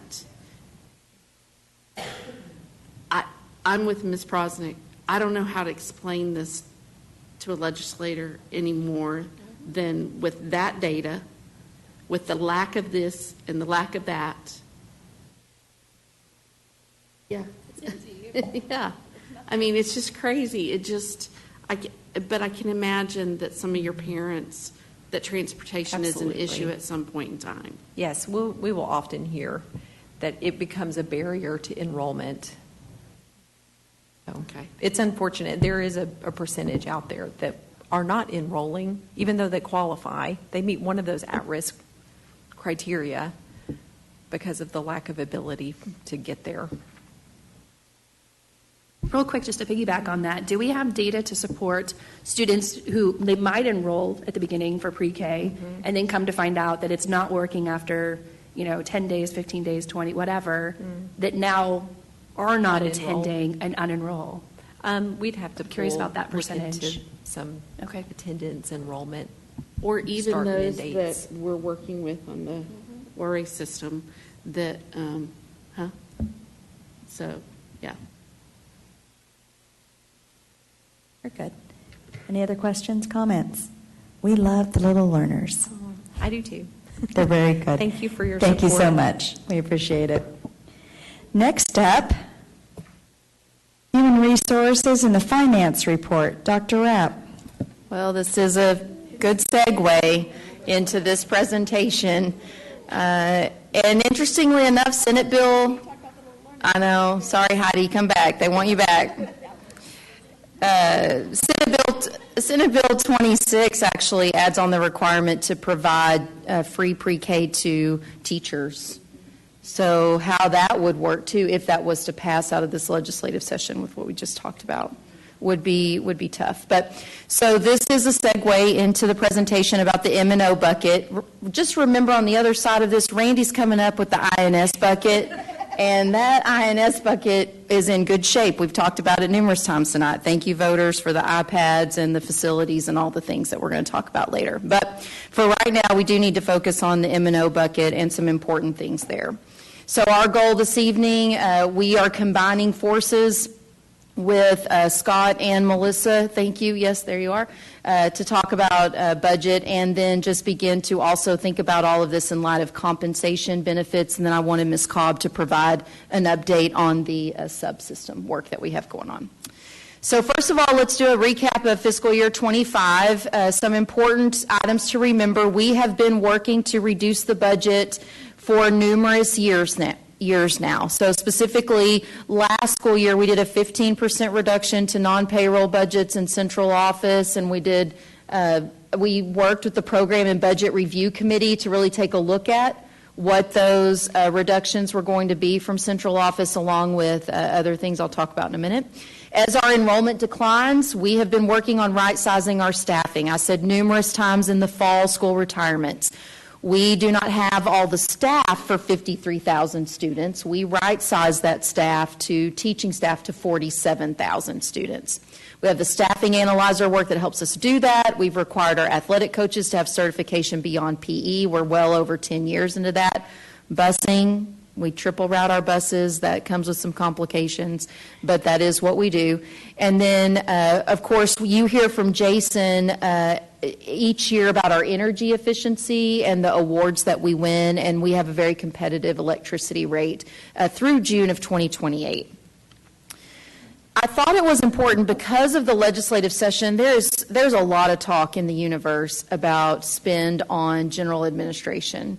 And so I just wanted to remind our community that we have really been right-sizing our central office to our enrollment decline. So specifically, when you look since 2019, we've closed down over 136 FTEs in central office. That our enrollment decline has been around 6.05%, and our central office FTE decline is approximately 6.6%. Our additions, which would be counted in administration, would be special ed, counselors, VLA, and safety and security. Those things count outside of the typical classroom. They're not in your function 41, but they're counted outside of classrooms. And so sometimes, depending on who's analyzing the data, they may count these kind of things and say, oh, administration's growing, but it's in areas like this. We've already talked about the unfunded or underfunded through the graphs, but the one item I'd point out here on the last bullet is we actually spend also $8.9 million in retirement benefit contributions above the state minimum salary schedule in fiscal year 24. So specifically, last school year, with the work of the Program and Budget Review Board Committee, we all committed to that change in the middle school schedule, a continued reduction in central office personnel, and then get that continued right-sizing, along with lowering our substitute fill rate, cuts from our department budgets, and then we did see a slight decrease from our insurance premiums. And the work that we do, that Brian Colbeck's department does with technology, helps our safety and security, cybersecurity for sure, which helps our insurance premiums as well. So I'm going to turn it over to Scott to talk through where we are thinking we'll come in on fiscal year 25. Okay, before I start into the fiscal year 25 update, I did want to share one other thing on the administrative part of it. Each year, as you know, we're required to do the first report, and so that we're evaluated financially by the Texas Education Agency. And one of the indicators in there is to look at the district's administrative cost ratio.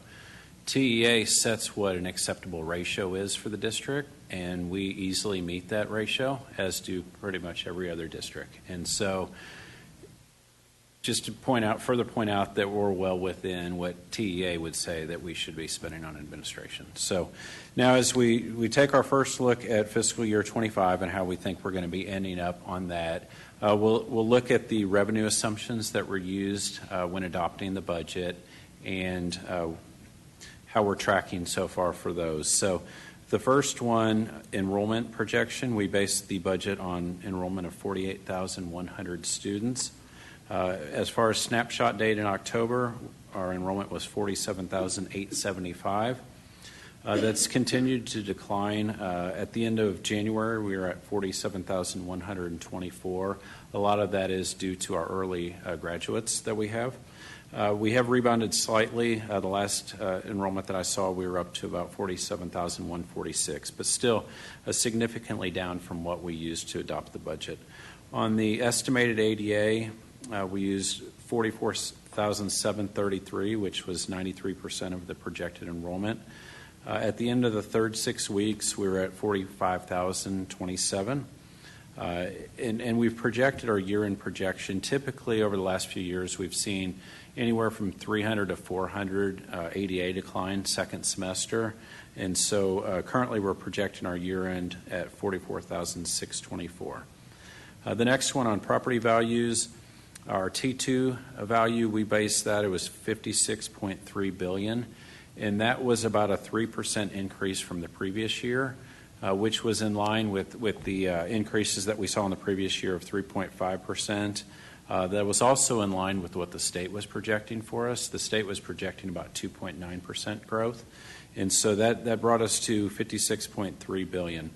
The updates that I'll be sharing in just a little bit, the projections are as of January, because that's the last month that we actually had a complete month and that we'd closed. And so our projected revenue and expenditures that I'm going to share are as of January.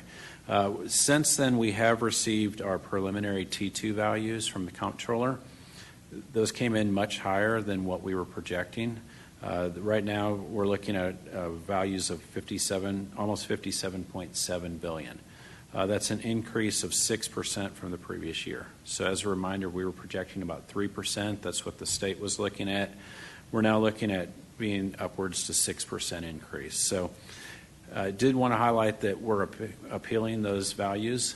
I don't know exactly what will come from that, but that will factor into our future projections that we'll share with you. Because the higher the T2 value, the less state share, and so that means less state funding that we'll receive. On the next slide, the adopted revenue, we adopted $556.5 million. 80% of that was from local sources. And so through January, we were projecting $548.5 million. That's a reduction of about $8 million from what our adopted budget included. Most of that is in property taxes, but we're continuing to track our property taxes because, as I've stated before, the majority of those come in January and February. And so now that we'll have February closed soon, so we'll be able to further update that projection. For the rest of the year, I guess concerns that we have ongoing, the first one would be monitoring our attendance rate to see how we end up the year. First semester was great. We were at about 95.9%, which was a lot higher than where we ended up last year. The second semester, we've been faced with some challenges, as we often are, but the cold and flu season absences, just some other issues that have come down. So we saw our January attendance was closer to 94%, and February is actually tracking lower than that. So we'll continue to monitor that throughout the remainder of the year. And then another concern that we have is federal and state legislative changes. What will be the impact on any federal dollars that we receive? So we currently receive impact aid for the land that we have around Lewisville Lake and Grapevine Lake. And that's, we budget for about $4 million for that impact aid. And that's typically what we receive is right around $4 million. To date, we've received closer to $500,000 as the payments come throughout the year.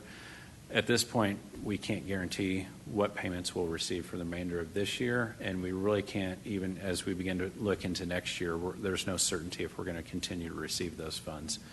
The other impact on the federal side, we've talked about previously, but our loss of SHARS funding that we receive for Medicaid reimbursable charges. There were prior years where we were receiving $6 to $7 million. This year we only budgeted $2 million. We probably won't even coming into half of that amount. So if we can get up to about $1 million for the rest of this year, that would probably be about as high as we can get. So just, a few of the concerns that we have as we continue to track fiscal year 25. So the next slide takes a look at the expenditure assumptions that were used for the budget. Our recapture, we budgeted $12.9 million. Through the first semester, since our ADA at that time was tracking pretty close to what we projected, we're looking at recapture very close to what we budgeted. Our payroll, right now we're actually projecting a little bit higher than what we budgeted. Typically there's savings in payroll. Our budget fill rate is 98% is what we used for the budget. At the start of February, we were actually tracking closer to 99% for our fill rate. And then I also wanted just to highlight that our payroll cost for this year also includes the one-time payment that was not included in the original budget.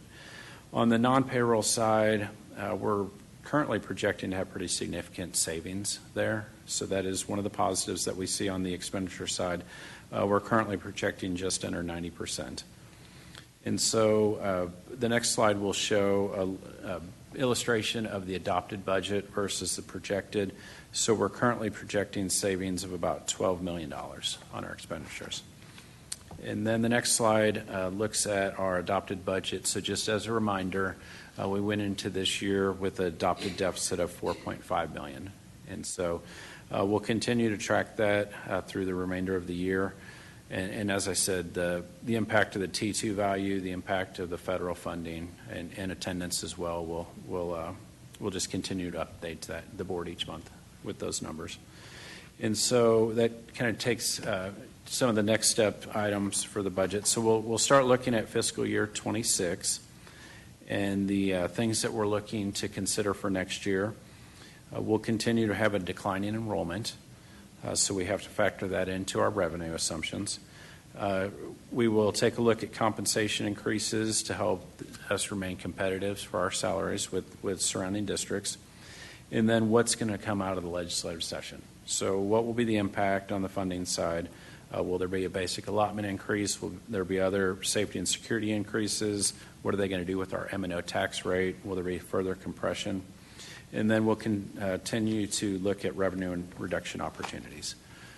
So this next slide is an illustration of our declining enrollment in ADA over the last few years. So looking at last year for fiscal year 24, our enrollment as of snapshot was 48,440.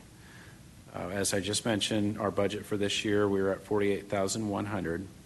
At snapshot, we were down to 47,875. And we're currently projecting enrollment next year of 46,402. So a pretty significant decline from where we are for this year. And so you can see that also impacts our ADA as well. And so we ended last year with ADA of 45,235. We're currently estimating 44,624.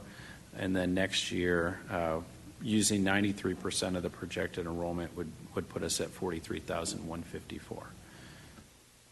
And so this slide will look at what's the funding impact on declining enrollment. And so the first column will show what we based our fiscal year 25 budget on, enrollment of 48,100, and then what that would look like next year with projected enrollment of 46,402. We would see a state funding loss of $11.5 million. Our recapture payment would go up by almost $400,000 to bring us to a net funding loss of almost $12 million for next year using that projected enrollment. Now, I did want to highlight at the bottom there, there has been talk in the past, and we'll continue to push for that. But if the district was funded based on enrollment instead of ADA, that would increase our funding by almost $24 million, just making that change. And so before Dr. Rapp goes into some of the different scenarios for this upcoming budget, I did want to just kind of highlight the salary increase scenarios that the HR department put together. This will provide different scenarios at 1%, 2%, and 3% of midpoint. There's also a scenario for a 2% of midpoint, while also reinstating the $1,000 one-time payment that employees received this year. And then also if the district provided a $1,000 one-time pay. And so you'll see the different scenarios there in the total at the bottom for each of those different scenarios. And I did want to highlight that this is just for the salaries only. So we would also have to estimate the benefit increase, which would be close to 10%.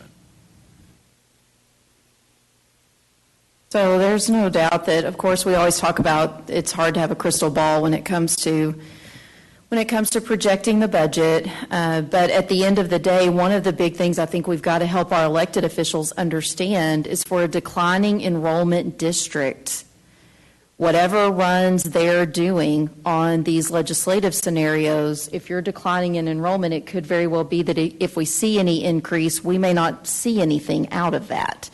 So when we were first looking at fiscal year 26 and we met initially with the board program and budget review committee, we really talked about looking to that we might be bringing forward a $2 million deficit. Now, depending on what happens with these T2 unknown values, this could change, but we're still going to walk through this tonight, not knowing where that T2 values will end up. And we're not the only district that got the terrible news about the T2 values. It's been on social media. There are numerous other districts that are shocked by where their T2 values came in. But if we rolled forward a $2 million deficit, we have to take $11 million off the top, as you heard Scott say. So whether you do a 2% or a 3% consideration on midpoint raises, you take that $11 million off the top, you take the increase in recapture, you subtract out what your raise scenarios would be. So your 2% raise scenario, you'd be looking at a $21 million deficit before you make any more reductions. Your 3%, you'd be looking at a $25.3 million deficit. Right-sizing campus staffing, Ms. Cobb and Ms. Litchfield are about to start our campus staffing conversations. We are target, we've identified as $4.3 million in savings as we bring the principals in for staffing. We know with school retirements, we're looking at a savings of $2.5 million, so that brings our deficits down accordingly, as you see on the screen, either 14.6 or 18.5. Depending on which compensation scenario you look at. So now here's what is in the universe. We went ahead and thought, well, what happens if there's a $50 increase to the basic allotment? That would give us about $3 million. If they proceed forward with the increase to the golden penny yield, that will be a $1.5 million increase. If they proceed forward right now with safety and security allotment, that's $1.5 million increase. Scott, I appreciate his quick math on running these House Bill 2 analysis, so it would be $13 million is what we would realize with the $220 increase the basic allotment. Comp Ed, maybe $500,000. Transportation allotment, maybe right now a $56,000 increase. And the special ed CCMR bonus from 2 to 4 would be about $52,000. Again, it's hard to project any changes in intensity, what that would do, or the eval, $1,000. So now let's take these raise and scenarios and let's look at what happens if the legislature takes some action. So in the 2%, we start with a $14.6 million deficit. If we get 1.5 in safety and security, we get 1.5 in golden penny yield, then that makes our deficit 11.6. If we saw a $50 increase to the basic allotment, then you'd be looking at about an $8 million deficit. In the 3% raise scenario, with a safety and security increase, a golden penny increase, your deficit's 15.5. If they increase the basic allotment by $100, we would be looking at about a $9 million deficit. In the House Bill 2 scenario, and I just put this in terms of a 3% raise, of the 3% midpoint raise, we would be looking at a potential deficit of $2 million because you see $13 million there in my current basic allotment row, right? So $13 million comes in, but $11 million has gone out. We're basically to the good about $2 million. Well, we're down still $2 million even after you factor in some safety and security and golden penny yield changes. So you'd be looking at, if those other House Bill 2 changes, those whopping ones I had on this screen come forward, well, then I figure you're maybe $669,000 to the good. It's an awful lot of unknowns at this point to think about, talking about compensation, and we know, and you all have spoken about, the last legislative session, you made decisions based on what you thought was going to happen with the basic allotment, and then we are sitting here and that didn't happen. But we will still continue to run these scenarios because it's important for our elected officials to know your $220 increase to the basic allotment is not going to really realize a declining enrollment district anything. And then they're going to put a 40% requirement on spending that on raises. We're going to have a whopping $2 million difference, and they're going to want us to spend 40% of that on raises for 4,000 teachers. That math does not math. So with that, I'll turn it over to Melissa to talk about where we stand, just reminders on compensation, benefits, and the subsystem. Good evening, Madam President, Board, and Dr. Rapp. I just wanted to remind you of the benefits portion of our compensation plan. You've seen this slide before. This is what we pay currently. This is based on our TRS Active Care 2, which is what most employees choose within their benefits. We pay, you can see what we pay. We pay about $326 for the employee-only piece. The other data is there. We do pay more money towards health insurance than the majority of our neighboring districts. On the next slide is just an additional it shows you what we've paid in the last 5 years out in our contributions. I do want to share, it's typically been around 16 to 18 million every year. Right now we're on target for that. Right now year to date is about 7 million. I do want to share that we do not know at this time what our rates will be. We won't know till about April. As you recall, our rates went up significantly this last year, causing a dip in everyone's paycheck. And then you've seen this slide as well. This is all of the things that my benefits team is doing just to help out our employees, the things they offer. We offer our employee assistance program, free vaccination clinics. Some of the newer things we've offered, and thank you to you, is the bereavement leave benefit. As well as one of the things my team's going out and doing are on-site campus leave information sessions, which have gone over really well, just kind of explaining what leave is, how to use it, and what they have available to them.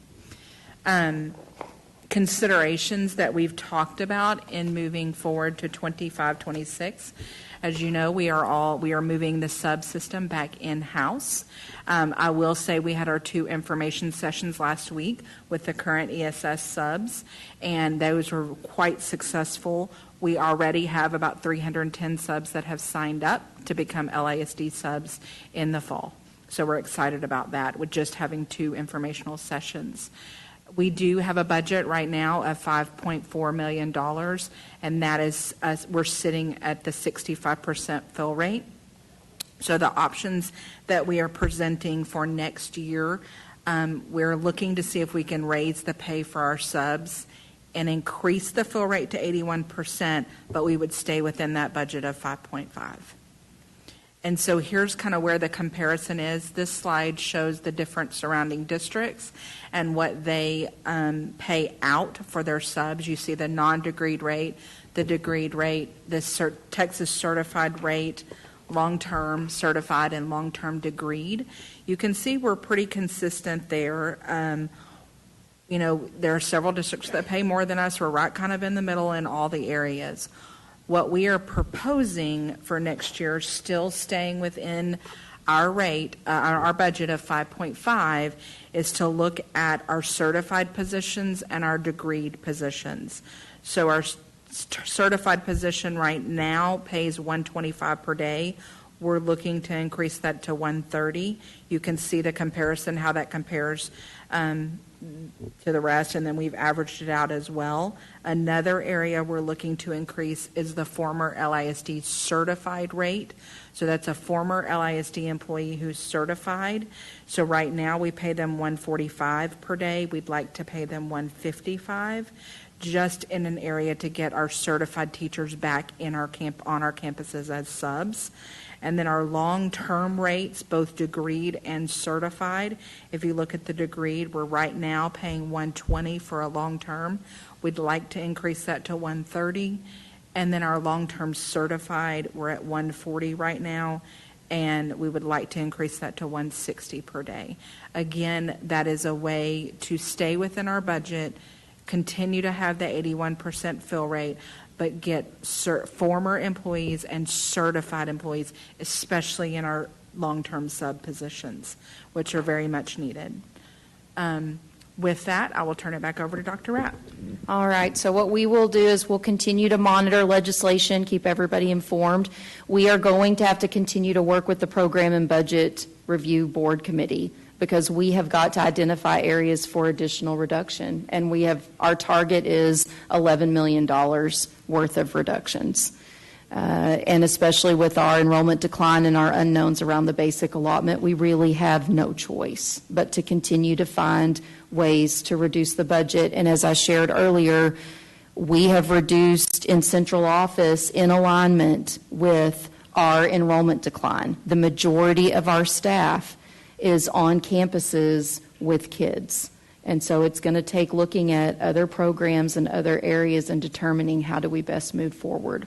And then we'll continue to provide an update at the work sessions throughout the spring semester. And so with that, we'll take some questions. Ms. Lasson. Thank you. That was a lot of work and such that went into all of this. So it's a lot to take in. And I know this is probably the first time we'll see this, and we'll be seeing this many times. But I guess I wanted to go back to Mr. Rare's news about the deficit and for this year. So what now are we projecting? We're not projecting to be in a deficit this year. Is that right? Based on spending and expenditures and such? Through January, we were close to break even. Okay, we're close to break even. Are Yes. you anticipating the end of the year? You're not anticipating that yet? No, I mean, really, a big part of it would depend on what happens with our T2 values. Okay. Because if our T2 values after the appeal don't really result in much of an improvement, then we'll see some significant decline. Okay. Okay. And then I guess the other thing that I just this made me think is I believe the Senate has already passed the homestead exemption to put that back on the ballot. And so to the tune of what, 140,000 now instead of 100. But I'm assuming that the state is, like they did last time, going to buy that amount. Do we know? Yes, I mean that's typically in their bill is to have hold harmless to account for any funding loss, any property tax collection loss. But I'll say that when I looked at our T2 values going up, pretty much all of our additional aid that we were going to receive for disabled and elderly went away. And so previously it had been close to $6 million, and now it's almost zero. So they can have it in the bill, but that doesn't mean that it's always going to. Because what's becoming clear, I believe, I'm still trying to wrap my mind around this T2 scenario, is that they're able to ultimately reduce their obligation to how much we have to be held harmless by how much these T2 values come in. But then yet they still take our money through recapture. Correct. So we're triple whammied. We are declining enrollment, we are recapture, and we have an appraisal district who also raises our payments regularly. So we are hitting it on all fronts. I mean, yeah. Okay. Just make sure I was understanding. So. Ms. Taylor? We had such good news, and now it's back to the doom and gloom. With respect to, maybe this is more of a comment around compensation. You know, the numbers are what they are. You know, they're bad, obviously. If you spend more money than you take in, end up with a deficit. I think everybody understands that. And if you don't have current funds to cover that, right, through whatever revenue source, they have to come out of your savings account, which is what our fund balance. So that's kind of where we are. we are required, through our policies to have a certain level of fund balance, and that starts to look scary when you look at double-digit deficits. That being said, I don't have a money tree. I don't have any answers. I wish I did have a money tree. But I also look at the compensation of our teachers and know we cannot continue to ask them not to get a raise every year. You just can't. It was a tough decision to have to make last year to ask somebody to continue to put in the level of work that they do every day to educate our kids, and sometimes even more with the requirements that the state puts on them, than to say, oh, and by the way, your insurance increased $500, but we're not giving you a raise. So we basically they got a reduction in their salary, and just expecting them to show up every day and to be okay with that. That was one of the things that was so tough about the decision that we made, even though I felt really excited, I'm sure, along with the rest of the board, that we could do that one-time payment. That was just really a Band-Aid. That's not anything that we want to do going forward. We want to fairly compensate our teachers. And what I think happens, no different from us, when we work, we expect at least a cost of living adjustment, not even, a raise that's 10% or whatever it is, cost of living to try to keep up with inflation that we know is out of control and steadily, rising. And I just say all that to, like I said, it's not really a question. More of commentary is, you can't not pay your teachers. You can't ask them in a second year to forego raises with rising costs because, we've done great in retention. I'd be shocked if we ended up there again and we held on to our teachers, and we need to hold on to them. So that's my comment. I'm going to say that I've done this for, this will be my 9th time to get this presentation. It usually gets better because of Tier 2. That's honest. It does. It always gets better because of that. And those values really give me a great deal of pause. I would also say the last time we were told we were going to be held harmless, we were not held harmless. We ended up, I believe it was $2 to $3 million on the back end of action by the legislature and in trying to lower people's tax bills. I'm for that. The frustration part for me is we sit here and we are in the couch trying to find pennies, and the legislature is sitting on a $20 billion surplus. And I just find that very frustrating as we look into this new budget cycle. I'm going to remain hopeful. I am grateful to the legislators who have reached out and have asked questions and have asked for runs and have asked of Dr. Rapp and of many of us how certain things will affect us. I'm going to be blunt, we're at their mercy right now. We will go below policy if we have this kind of a deficit. But the only way to give teachers a pay increase, looking at the numbers right now, is to do some dramatic program reductions and maybe cut their benefits. And that's numbers. But I guess I want to put that out there so that people understand that what the legislature is doing will have a direct impact on you and your home. It is not something that is happening to someone else. It will be happening to you. And we will be the ones forced to make the hard cuts and the hard decisions. And yet, we will still show up every day and educate kids. And we'll do it well because we have amazing teachers in our classrooms who do that each and every day. I said this at the beginning of the year. I am so grateful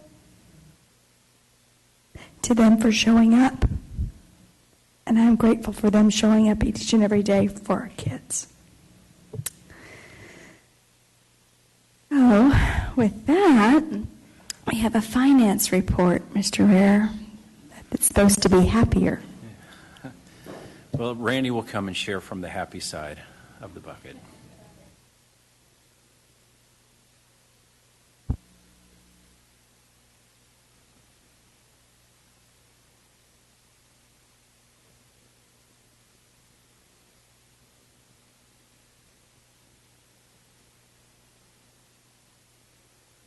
All right, good evening, President Prosnick, Dr. Rapp, and the board.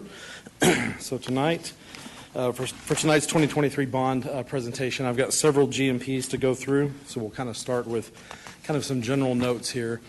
The following projects, these are the same for all the GMPs you're going to hear. The following projects were advertised and bid out to subcontractors by their respective construction manager risk firms.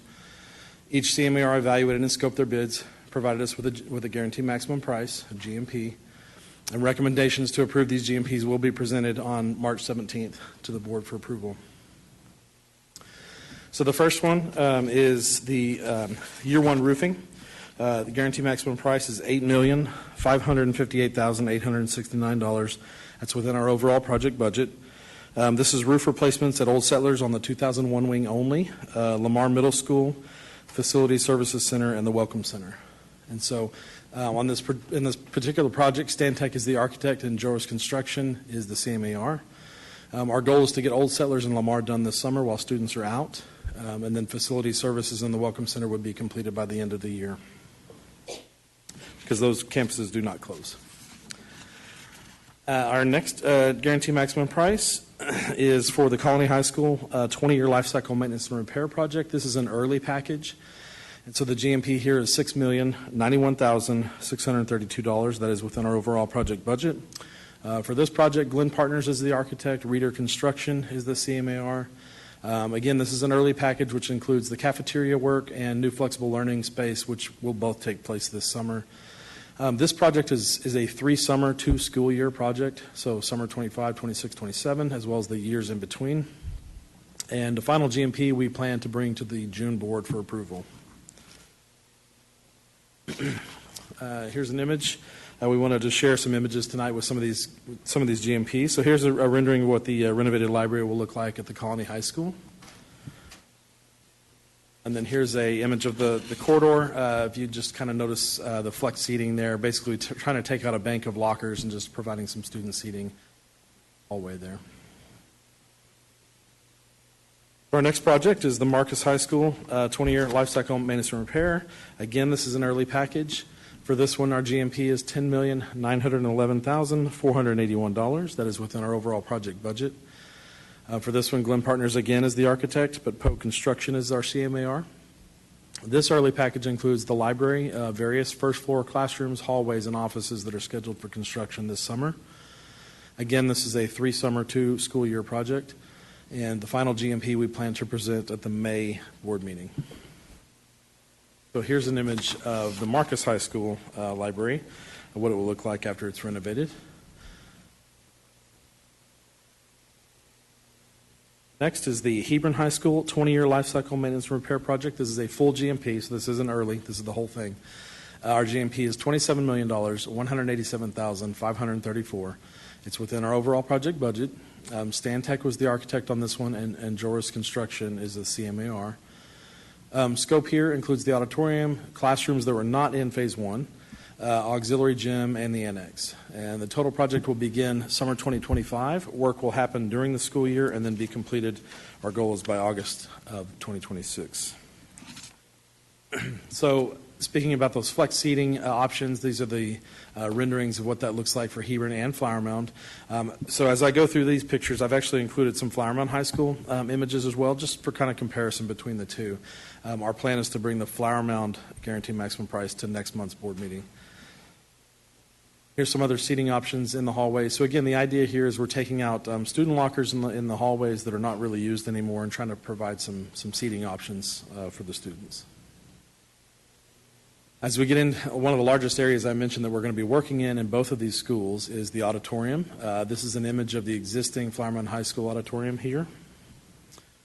And then here's a rendering of what the renovated auditorium space will look like. New seating, new wall treatments, lighting, pretty much a complete upgrade of this space.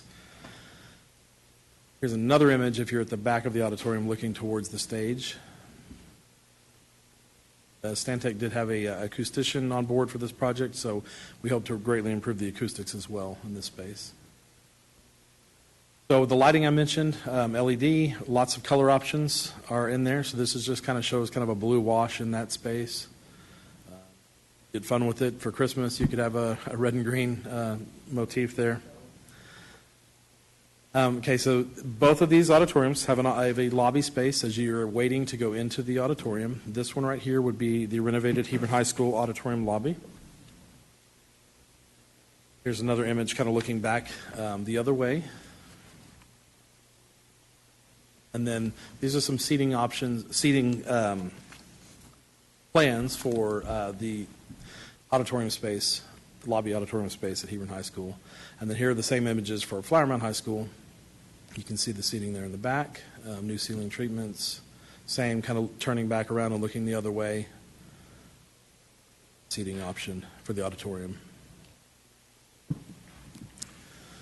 So our next one is the district-wide security.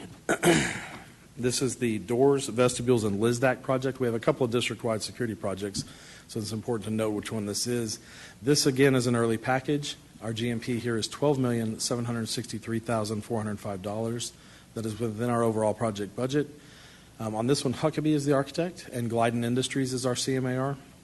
So this early package, what this gets us is our elementary school scope. So this allows us to begin the work that we need to do to meet TEA requirements for our safety and security, as well as it includes the secondary security vestibules for our high schools. It doesn't include the door scope from the high schools, but it includes our secondary security vestibules. So our final GMP is targeted for the August board. That will include the middle school, high school scope, as well as LISDAC security scope. Work will begin on this this summer, and will continue throughout the school year with an expected substantial completion of August of 26. Our next one, again, a safety and security project. This is a door and hardware replacement. The scope here is Forestwood Middle School, Lamar Middle School, McCullough Elementary, and Morningside. These are campuses that do not have a full 20-year life cycle maintenance and repair in this bond. However, if you look at the facilities assessment study, the doors and hardware are shown to need replacement. Our GMP here is $3,012,770, and that's within our overall project budget. Huckabee is the architect on this, and Glyden Industries is the CMAR again. The lead time on these materials puts this project starting in August to get all those doors and hardware ordered and delivered in time. But the good news is this work can be performed on nights and weekends during the school year with pretty minimal impact. They basically will go in, take a handful of doors, and just replace those at night and keep working throughout the year. Our next one is Castle Hills Elementary 20-year life cycle maintenance and repair, another early package. This one, the GMP is $6,464,605. That's within our overall project budget. Huckabee is the architect on this one, and Hill & Wilkinson is the CMAR.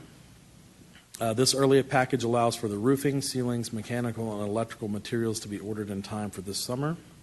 The total project will take place summer 2025 and 26, with summer 1 being ceiling it above and summer 2 being ceiling it below. Our final GMP we plan to present to the April board meeting. Our next one is Liberty Elementary 20-year. Again, this is another early package. Our GMP here is $410,212. That's within our overall project budget. Huckabee, again, is the architect. This one has Poe Construction as the CMAR. So this early package allows for the mechanical and fire alarm materials to be ordered in time for the summer.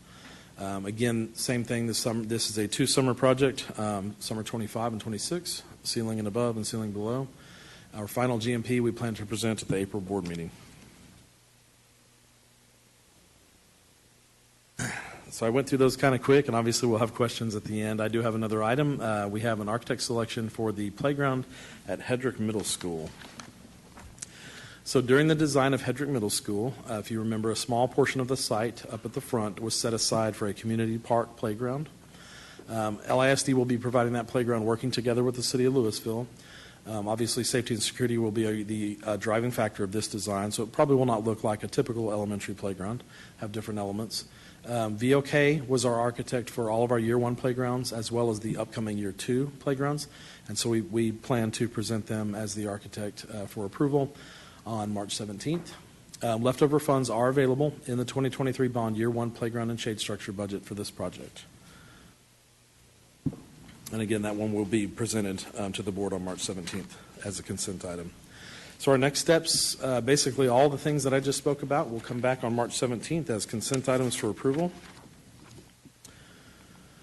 In addition to that, we do have one non-bond related item. That's the final completion of the food service renovations and equipment. That was a 240 fund project that will be coming. And then potential April discussion items. We have our annual April construction update, as well as we have several other GMPs you see there, elevators, fire alarm, electrical. We'll have that flower mound 20-year life cycle maintenance and repair. We also have Lewisville High School 99 wing renovation. I already mentioned Castle Hills and Liberty coming back in April with their final GMP, and then we plan to have Central Elementary as well. In addition to that, we're planning on bringing our second sale Year 2 CMAR selections. It's always good to get ahead of other districts and sign some of these companies up to do our work. It's much needed. And then those items I just spoke about would follow as consent items in April as well. In addition to that, we would have a plan to have the playground and shade structure close out from summer 1. So with that, I'll answer any questions you may have on 2023. Ms. Taylor. I just had one question for clarification. When is LHS's 20-year, I guess, refresh or whatever? Because it looks, did we just do it? So LHS was basically rebuilt. Okay. One of the only wings that remained was the one that we're planning on doing. The 99 Yes, ma'am. wing? Yeah. Okay, thank you. Yeah, we were able to rebuild that with savings from Hebron 9 and several other projects. Ms. Sells. Just a couple of quick questions, and I know you will know the answer. The cafeteria at the Colony, does that include the area outside the glass doorways that they use for seating at sometimes? Or is that glass door in? Basically glass door in, yeah. Glass door in. There's a little bit of work in between the two, but it's basically glass door in. And then I walked that campus the other day. Where is the new flexible learning space? So Dr. Rapp helped me with that. It's basically the old wood shop, right? Yeah. It's the old... Okay. Yes, it's as you go down one of the main hallways, kind of towards where you can exit the building. Yes. Kind of along the same end as the Commons, you just walk straight back. Okay. And so it's the old wood shop and converting that into a space that can be used. What's it being used for now? Well, right now it's being used for storage. There was a lot of different conversations about what to do with that space. We talked about, should it be a roboplex? Should it be a lecture hall? With the Collegiate Academy, that was something they really asked about. But lecture halls of such fixed seating, it makes sense to have a bigger space they can take students, but not in a fixed format. So this will really be a flexible space that they can combine classes in. Love and that. things. Yeah. I love that, and I can't wait to see that. And then the new security vestibules, are those within the existing? They're within the existing footprint of the building, yes, ma'am. So each one has a unique solution, but they're not an addition to the building. So Right, it's nothing and that exterior. just kind of threw me off, Right. just the verbiage. And Sure. so I just wanted to note that. I also want to give a shout out to the city of Lewisville and our agreement with them, our interlocal agreement with them. They and we have partnered to make 11 of our public or our parks, playgrounds, whatever you want to call them, to be declared public parks in non-school hours. And so I just wanted to publicly thank the city of Lewisville for being a great partner. And now we're going to see the benefit of that at Hedrick. And when you look at those numbers and the amount of people that live within that 10-mile walk, which is their goal, I think that that's impactful. And I think it's a great use of taxpayer money. So just wanted to shout out. Yes, I would agree with Ms. Sells, and I'll get to my question on that. So I'm just kind of going to go run them down. For the cafeteria refresh at the Colony High School, are we going to be able to use any child nutrition money on that, or is it just going to be everything outside of the kitchen, which of course is our responsibility? We've mainly been using 240 funds to help with the furniture in spaces like that. But the building itself, usually the structure of the building, it's usually our expense. Ours, yes. I just didn't know if we were using any child nutrition money, because I know we have to do that lovely spend down. So, you know, I'm all about using somebody else's money. On the case, on the Hebron High School for, you know, I like to call it the end of the line hallway, we did do casework in there, correct? Which is something that always confuses me, that we did do casework in there. Like before, or are you talking about the image you saw? Like we did it before. We did it when we were doing other work at Hebron High School. So we've done the casework, because I've seen it. Which hallway? I'm talking about the English hallway at the end of that add-on. Because it's always confusing, because the new casework goes in, old floor, old walls, before we come in and do everything else. So I just want to make sure that that is not included. Yes, ma'am. Yeah, anything that was done, because we even did some flooring and some technology items in the last bond. Right. So anything that's new from the last bond, we're not replacing with these Just funds. making sure that we're not doing that. And then what is our lead time on doors? Because I remember being with you and you telling me we needed basically to order doors for 2030 right now. Right. So I'm exaggerating, but. Yeah. So that was a great question. Really, that had to do with all those fine arts additions we were doing, and all the sound-rated doors. So sound-rated doors are a really long lead time. But these are just standard classroom doors, so we're able to get them, you know, by the end of the summer, basically. Yay. That was my question on that. And then I do have a question on the playground at Hedrick. Okay. I agree with Ms. Sells. I love the 10-minute walk to a park that the city of Lewisville adopted. I'm curious, do we have to get the approval of the city of Lewisville on the design of the playground? We are working with them. We've had a really good collaboration. We've had meetings. I don't know as far as approval, I don't think their council has to approve our design. I really think it's up to us. But we will certainly be working with staff on the city side to make sure that we all. And are we providing a shade? Great question. I'm not quite sure yet. Certainly, if it's y'all's intent, we will certainly put one up there. This is a little bit unique. It's not really an elementary playground, so we're having different elements, like could be like an obstacle course style, that type of thing. So don't have the design just yet. Talking about too, ply-core going on? Because it's going to be right there in the front of the building, so you're really going to want to think through design elements, because you just built that big, brand new, beautiful building, and so what do you want to stick in front of it, you know, kind of thing. Anything that takes that burnt orange out of the library. Sorry, I had to say that. So those were my only questions that I had so far. Okay. Are you ready to go? Are you ready to go to the 2024 bond? Yes, ma'am. All right.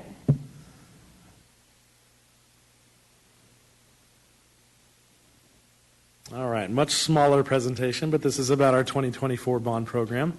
So these are athletics-related projects. So we'll start with the one GMP we have for Hebron High School Stadium, 20-year life cycle maintenance and repair project. So here, Stantec is the architect, Joris is the CMAR. They have advertised and bid out the project to subcontractors per the government code. They evaluated and scoped those bids and provided us with a GMP of $4,466,668, which is within our overall project budget. Recommendation to approve this will be presented on March 17th as a consent item, and work will take place this summer with our goal of August 1st completion. So my next two are pretty similar. We actually put out CSPs with our purchasing department, contracts and procurement department. The first one is a high school stadium lighting replacement. So this is at all 5 high school stadiums. The goal of this project was to kind of upgrade to LED lighting. Gives us color capability and instant on-off and energy savings that we were looking for. So this project, as I mentioned, was a competitive sealed proposal per Chapter 2269 of the Government Code. We put that out. We received 4 bids for this one. Bids have been evaluated, and a recommendation will be to award will be presented to the board on March 17th. You will receive additional documents in board book for that as well. Our next one is high school stadium scoreboard replacement. This was at 4 high schools. It did not include Marcus because Marcus was done in 2010, and the facilities assessment has a score of 22. There'll be a lot more information about that in board book for y'all to review. We did actually receive pricing for Marcus as an alternate, and so you'll see that as a recommendation that may come forward on the 17th. So on this one, the project was bid out as a competitive seal proposal. 9 bids were received. We evaluated and those bids and recommendation for award, as I mentioned, will come back on the 17th for approval. So next steps are the 3 things I just mentioned for on the 17th. So for April, potential discussion items that we have are, again, year 2 CMAR selections. This would be for the 2024 bond work specifically. Obviously, we will have the construction update as well. We'll include the 2024 bond work and even a little bit on our 2017 bond. We have 2 more CSPs that we're looking to bring. We have the baseball and softball turf fields, and we have the high school track replacements, again at 4 high schools. And we have a Project GMP discussion of East Side and West Side Aquatic Centers and the Flower Mound High School Stadium 20-year life cycle maintenance repair. Those projects will then follow up as consent items in the April regular board meeting. With that, I'll answer any questions that you may have. Ms. Sells. How is we did work on the track when we replaced the field, correct? Because we had to raise it up because there was at the Colony, sorry. So we basically leveled the field off with the track. You leveled, okay. Right. Because I remember there being something, and I just wanted, so we're not, once again, we're not redoing something that we did. No, actually, these tracks at Lewisville and the Colony are pretty in need of replacement for sure. Okay. So perfect. Thank you. So we're actually going to be able to see the correct score and time at our football games. That is our goal for sure, yes. That would be amazing. Right. I do want to, for edification, these are scoreboards. These are not jumbotrons. They are not like what I would say some of our neighbors have. These are scoreboards so we can see time and scores with all the lights. I'm so glad that you brought that up because, yes, I did write to you all, scoreboards have changed since we have the ones we have because we are driving some very old models of scoreboards. We are not proposing video boards. There's more digital capabilities with newer scoreboards, as we would expect. That does not make them video scoreboards. And obviously, trying to work in the flexibility for if it's possible, and you all wanted to, based on the fact they would look so different between the 4 and Marcus, you have the flexibility to consider the Marcus scoreboard as well. And you know, we'll bring all that forward for consideration, but not video scoreboards, but just updated, nice scoreboards. You might could advertise more on them and bring in some more revenue. We could shout out DACU more easily, which we need to do for their donation and all of that, but not video scoreboards. Quick question then about the Marcus. So you said Marcus was originally replaced in 2010. So, with the stadium, yes, ma'am. Okay, so do my math is 15 years old, and so we replaced them at 20. And so you're saying that like maybe if we buy all 5 of them at once, we get like a discount or something? It's not a discount, no. It's just Unfortunately. Yeah. I wish it was. Craig, work on that, please. No, I think it's more like Dr. Rapp mentioned. It's you are going to have 4 stadiums that have it's the age old. Whoever gets the renovation last has the newest, right? Oh, I will hear about it. So scoreboards have evolved, even though we're not doing Jumbotron video scoreboards. I would be way out of budget if we were doing that. Yeah, so just thinking through if we want to redo all 5 at one time. And I think as you see your materials and look at pricing and things, I think you'll be able to make a decision on Ms. Sells? Can you talk to us about what happens when our scoreboards have gone out before during a game? And I just want to say, you know, Ms. Prosnick's had us on the stair climbing regimen in case we needed to run up and change scores. So I'm glad that I can stop that regimen of training for next fall. But can you talk through about, like, why is it important? I think that to have a scoreboard that is operational. I mean, yes, absolutely. I think, you never want to see the momentum of play have to stop in any competition because you don't have an operable scoreboard. And then you're spending time deciding what should be on the scoreboard and what was the score. And that's just inefficient. I'll never forget, it was a year ago, basketball playoffs. We were in the Colony competition gym that's no longer the arena, right? And we had visiting schools in that space, and the scoreboard in that gym went out. I mean, and it seemed like we were all, communicating this scoreboard doesn't work and that kind of thing. So I enjoyed that the Colony got to host a playoff game in their new multi-purpose space, and the scoreboard worked and all that. But when you have to stop play or you have to catch up on what was the time allotment, I mean, you're looking at possible penalties. You're looking at even if the game runs longer than you expected, things of that nature. And nobody wants to see any of us on a lift going to the back of the scoreboard trying to re-plug in the cords to make the light bulbs light up in that scoreboard. So I appreciate that the staff is bringing forward the consideration about Marcus. I think with our due diligence, the fact that they are going to look different, we just wanted to be sure we made everybody aware of that because it's been so long since we've updated those other scoreboards. So, yeah. Dr. Barker? Would it be possible that the Marcus scoreboard might be able to be paid out of some land sale money or something along those lines that we would not have to?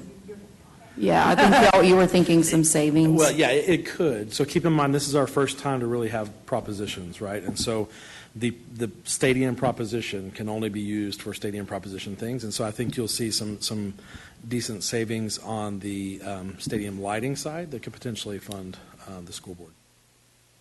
I just know we typically, I'm going to maybe steal some of Madam President's thunder here, but we typically do quite well at managing our INS funds, and with land sales and savings, we're able to fund some of these additional projects, and it's just unfortunate that we can't do that on the other side.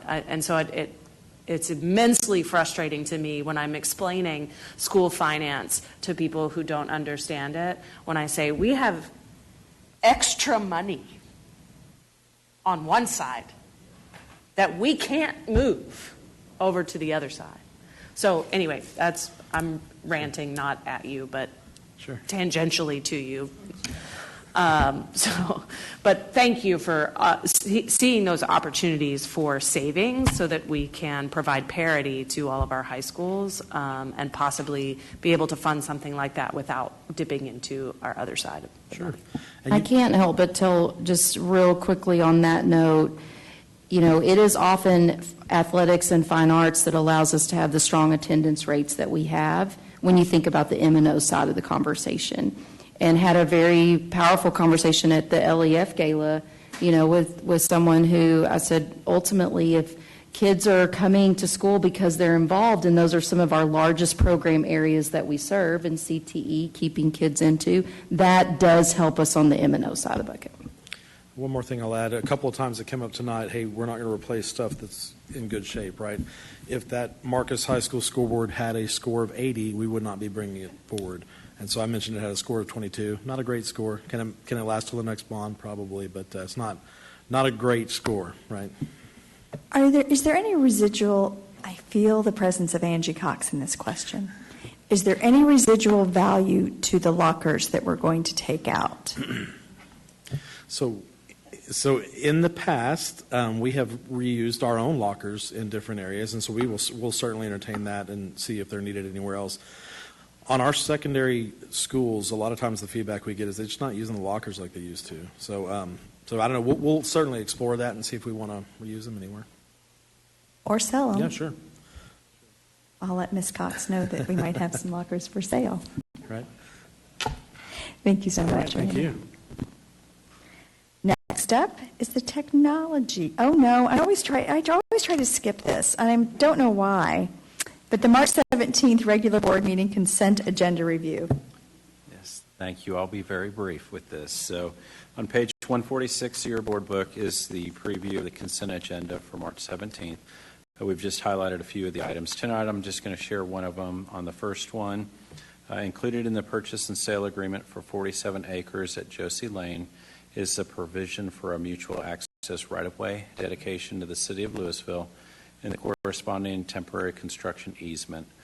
The agreement states that the board approval will be needed to move forward with the right-of-way and that the right-of-way will serve as a secondary point of access to the property. Once again, this will come back to you on March 17th for your approval. That's it? Okay, good job. Getting the Matt Garrett numbers there. Next up is the technology report. Mr. Colbeck.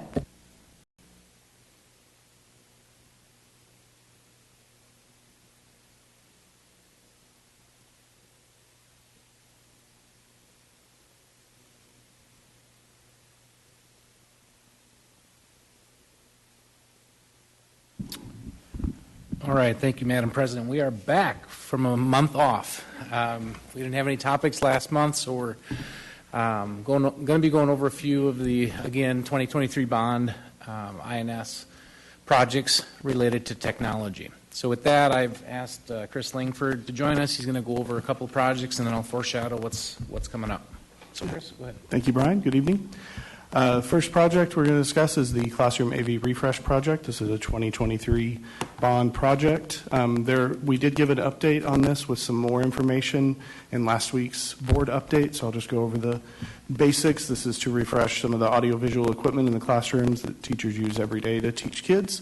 Technology and digital learning, we evaluated our current products and solutions, which are projectors, with either idea boards or smart boards, and then evaluated some of the other products that we're not using, particularly interactive flat panels.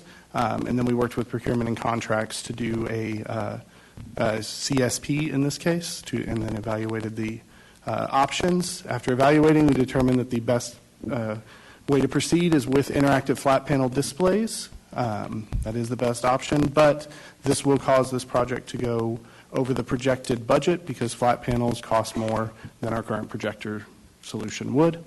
But we do have other savings already in the 2023 bond in Prop B, the technology funds that we can use to cover that overage, so that's not a concern. And moving to interactive flat panels will provide many benefits. One, it will allow us to have consistent technology because as part of the 20-year refreshes, new construction is going to be putting in flat panel displays, and so if we don't put in flat panel displays, then we're going to have two different technologies as that moves forward. Two, these displays have a much longer lifespan. We can get up to 10 years out of the displays, which you cannot do that out of a projector.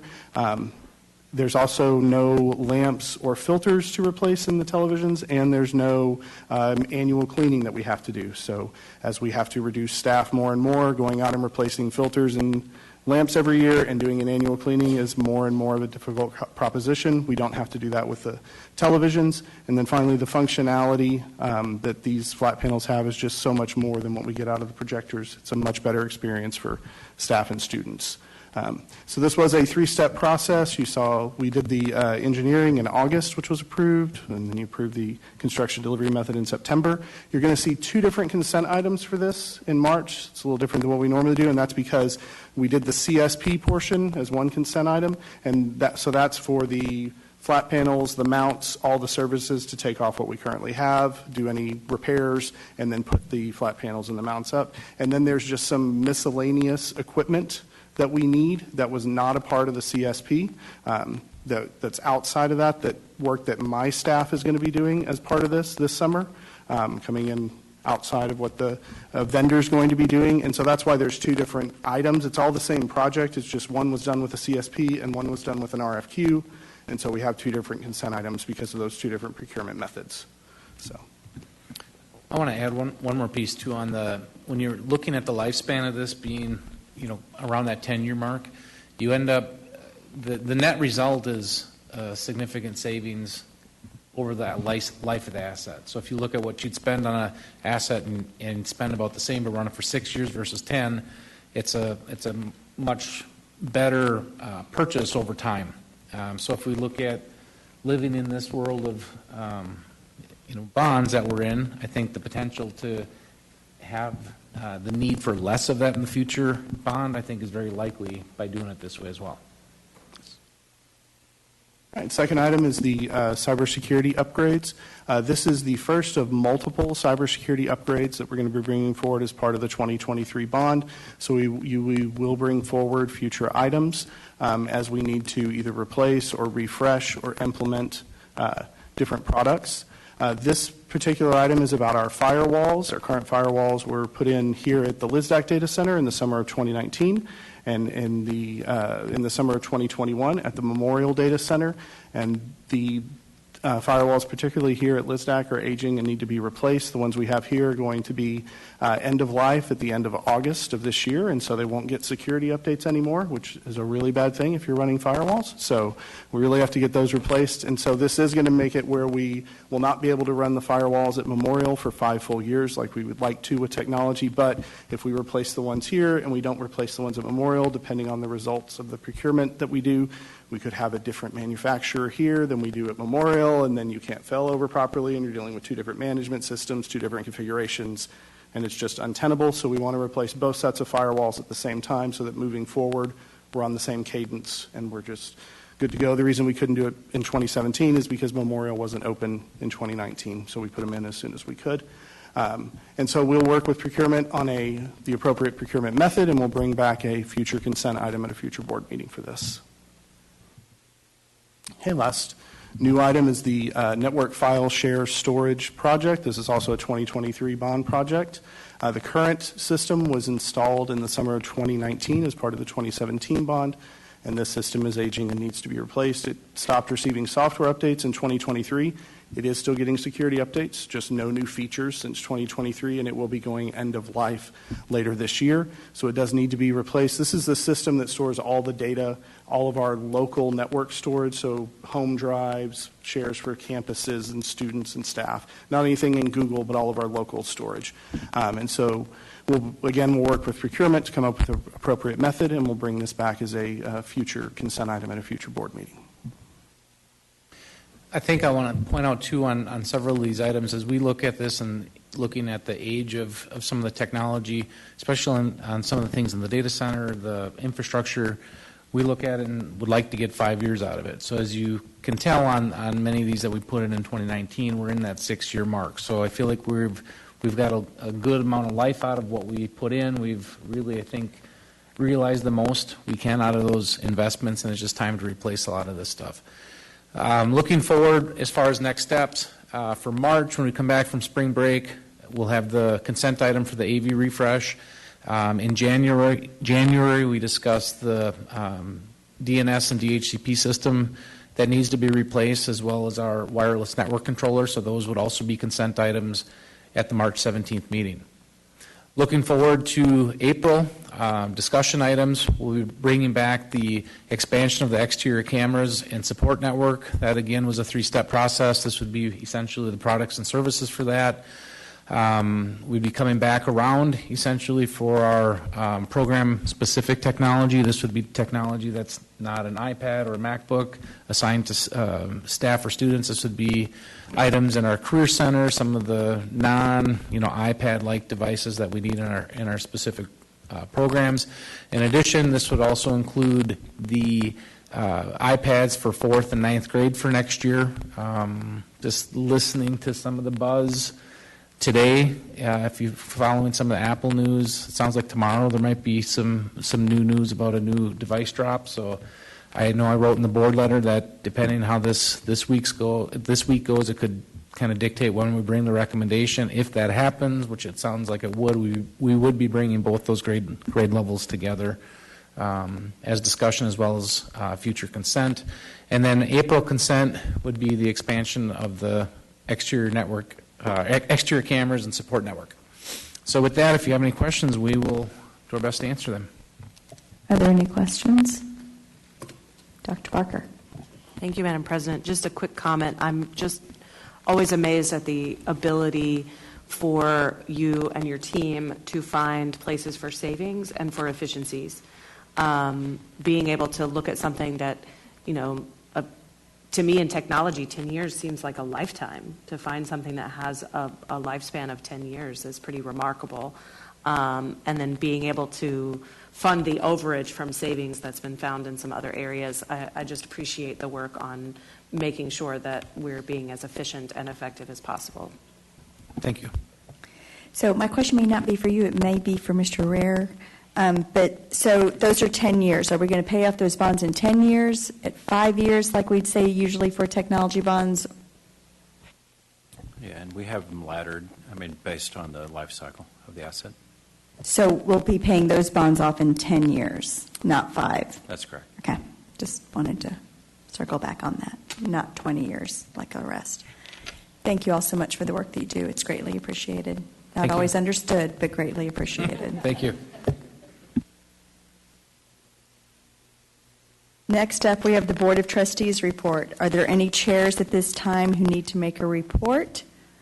I will ask, Ms. Sells and Ms. Alcatab went down to Austin and met as part of the PTA delegation. Do either of you want to share as advocacy members your time? Sure. Yes, on Monday we had the pleasure of going down to Austin with the LASD Council of PTAs and joined other PTAs from across the state with Texas PTA and had the opportunity to meet with multiple legislators, senators, our local legislators who showed up, and some of their staffers. And it was a really great experience. We had over 60 LASD community members, staff, students, and so forth. And we were fortunate to have one of our students from Marcus who actually sat at the student caucus on the panel. I know Catherine, Ms. Sells was over in that one as I was over in the adult caucus. She went to the student caucus. And I can speak from the adult caucus. It was very entertaining. It got very heated because we have been asked to advocate, use our voice, make it heard, and that's what people were doing. And they, the representatives that they had were giving some good information about some of the bills and some of their updates. The first one who came up, it was the phrase that really tied everything together was, last year we failed your schools, and we know it. And that was really impactful. That was a good way to start because at least somebody's recognizing that it was failed, that we were failed with the funding piece.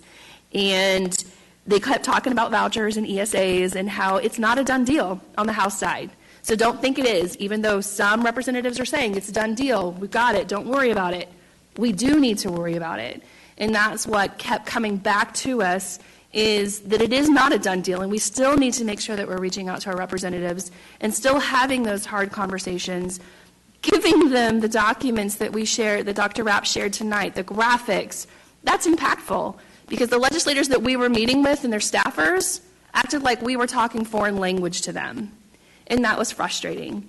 And the comments that we kept getting back from some of them was, well, Dr. Rapp said this. Dr. Rapp did not say that. You can look at any of the meetings that we've done. You can look at any of the graphics that she has given.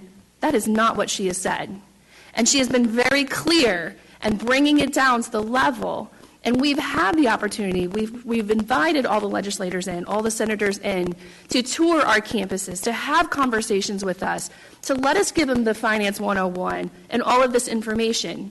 It's on them if they're not getting it at this point. It is on them if they're not asking us questions. And I think that was one of the biggest frustrations that we got from it.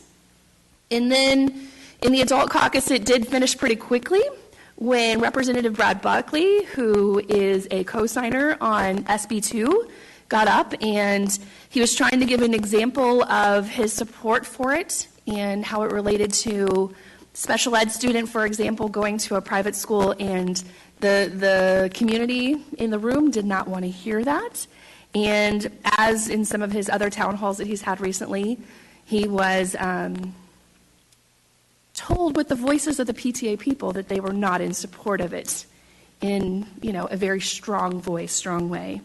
He did talk about some others like HB4, about killing the star, and what his idea for that is in looking at the other tests. He did talk about the early literacy and the numeracy bill and so forth. So he did have some good information. There are still holes in it that we need to make sure that we're making sure they understand.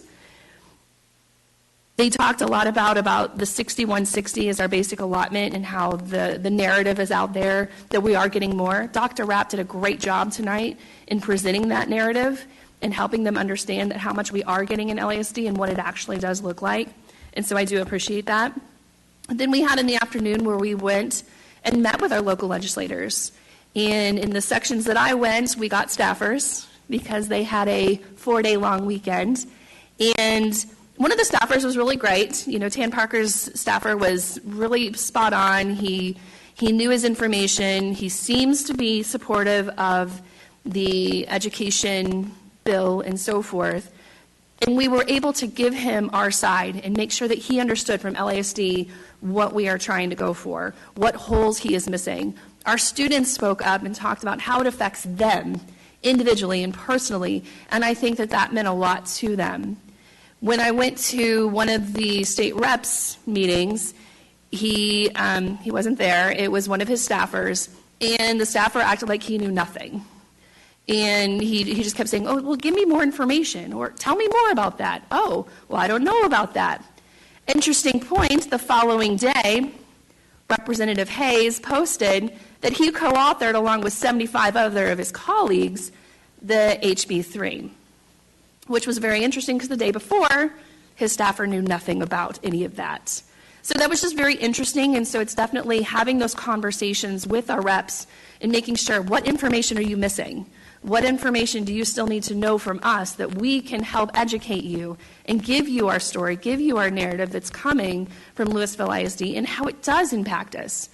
Because Dr. Rapp mentioned it, we're a declining enrollment district. So you increase it by just a little hair, it's not going to help us. And we need to make sure that they understand that narrative. But all in all, it was a great, great day. Our bus pulled out at 4:30 a.m. right outside on time, but we were home by 9 p.m. So it was a fun day. It was exciting. It was great. I know Catherine has some other meetings that she went to, so I'll let her touch on that. Yeah, and that was a great job. That was a great recap. We had the privilege, Dr. Rapp and I, of going to the student caucus, and it was not as entertaining as it was entertaining in a different way. I will tell you, they had 5 students that shared their stories of being in the public school system, and they were powerful voices to their fellow students that were there in that audience, and we were well represented by our Marcus student. She was well-spoken. She shared her story as well as the other students about how they were getting involved, how they could advocate, how they could encourage their classmates to advocate, what they were doing on their campuses. And I think for us, because the adult caucus meets much closer to the Capitol, for us, I think that walk, because we had quite a walk to the Capitol from the First Baptist Church there where the caucus was meeting, I think just the strength of the numbers of us walking along that street, and as we were walking, horns were honking in support, and I think that encouraged those students that were in that group walking along. I mean, go out and look at the pictures. It was an incredible day. But again, after lunch, when we go to meet with the staffers, the level of frustration is just high, because do you really care about public education? Because here's the deal, the things that I'm passionate about, I find out about. I research. I find out how I can help. And I agree that when we met with Senator Parker's, Eric was very knowledgeable and seemed, I think he comes from a different point of view, but to sit in a legislator's office and their staff just like, oh, I didn't know that, or really, that's happening? Yeah, and then co-author it the next day, or just, tell us something different. I mean, or argue with us that, no, that's not right. It's frustrating. It's frustrating in that they're saying to our faces that we don't know what we're talking about. When, if you've listened to this meeting tonight, I think we're well aware of where we stand and what is happening. And that is the frustration. And so, once again, we will continue, just as we ask our teachers to continue to show up every day and do the work they do, we will continue to advocate for every one of the students, 5.5 million in the state of Texas. Because when we're there, we're representing LISD, but we're representing every one of those students because we want the best for all of them. And so we will continue to go down there. I know that others are headed down here soon. I would just say, when you get an opportunity, reach out to them and let them know how you feel. Because they will tell us to our faces, I'm the one sitting in this office. People voted me in that want me to do this. And it's frustrating, but at the same time, there is such a level of sadness and a longing for return to when I was in school, a respect for public education where the community entirely backed our neighborhood schools. And so it is work that needs to continue to be done, and I am proud to say that LISD will continue to represent. So, thank you both for going down. The only thing, the Program Budget and Review Committee will be meeting again. Yay. All right.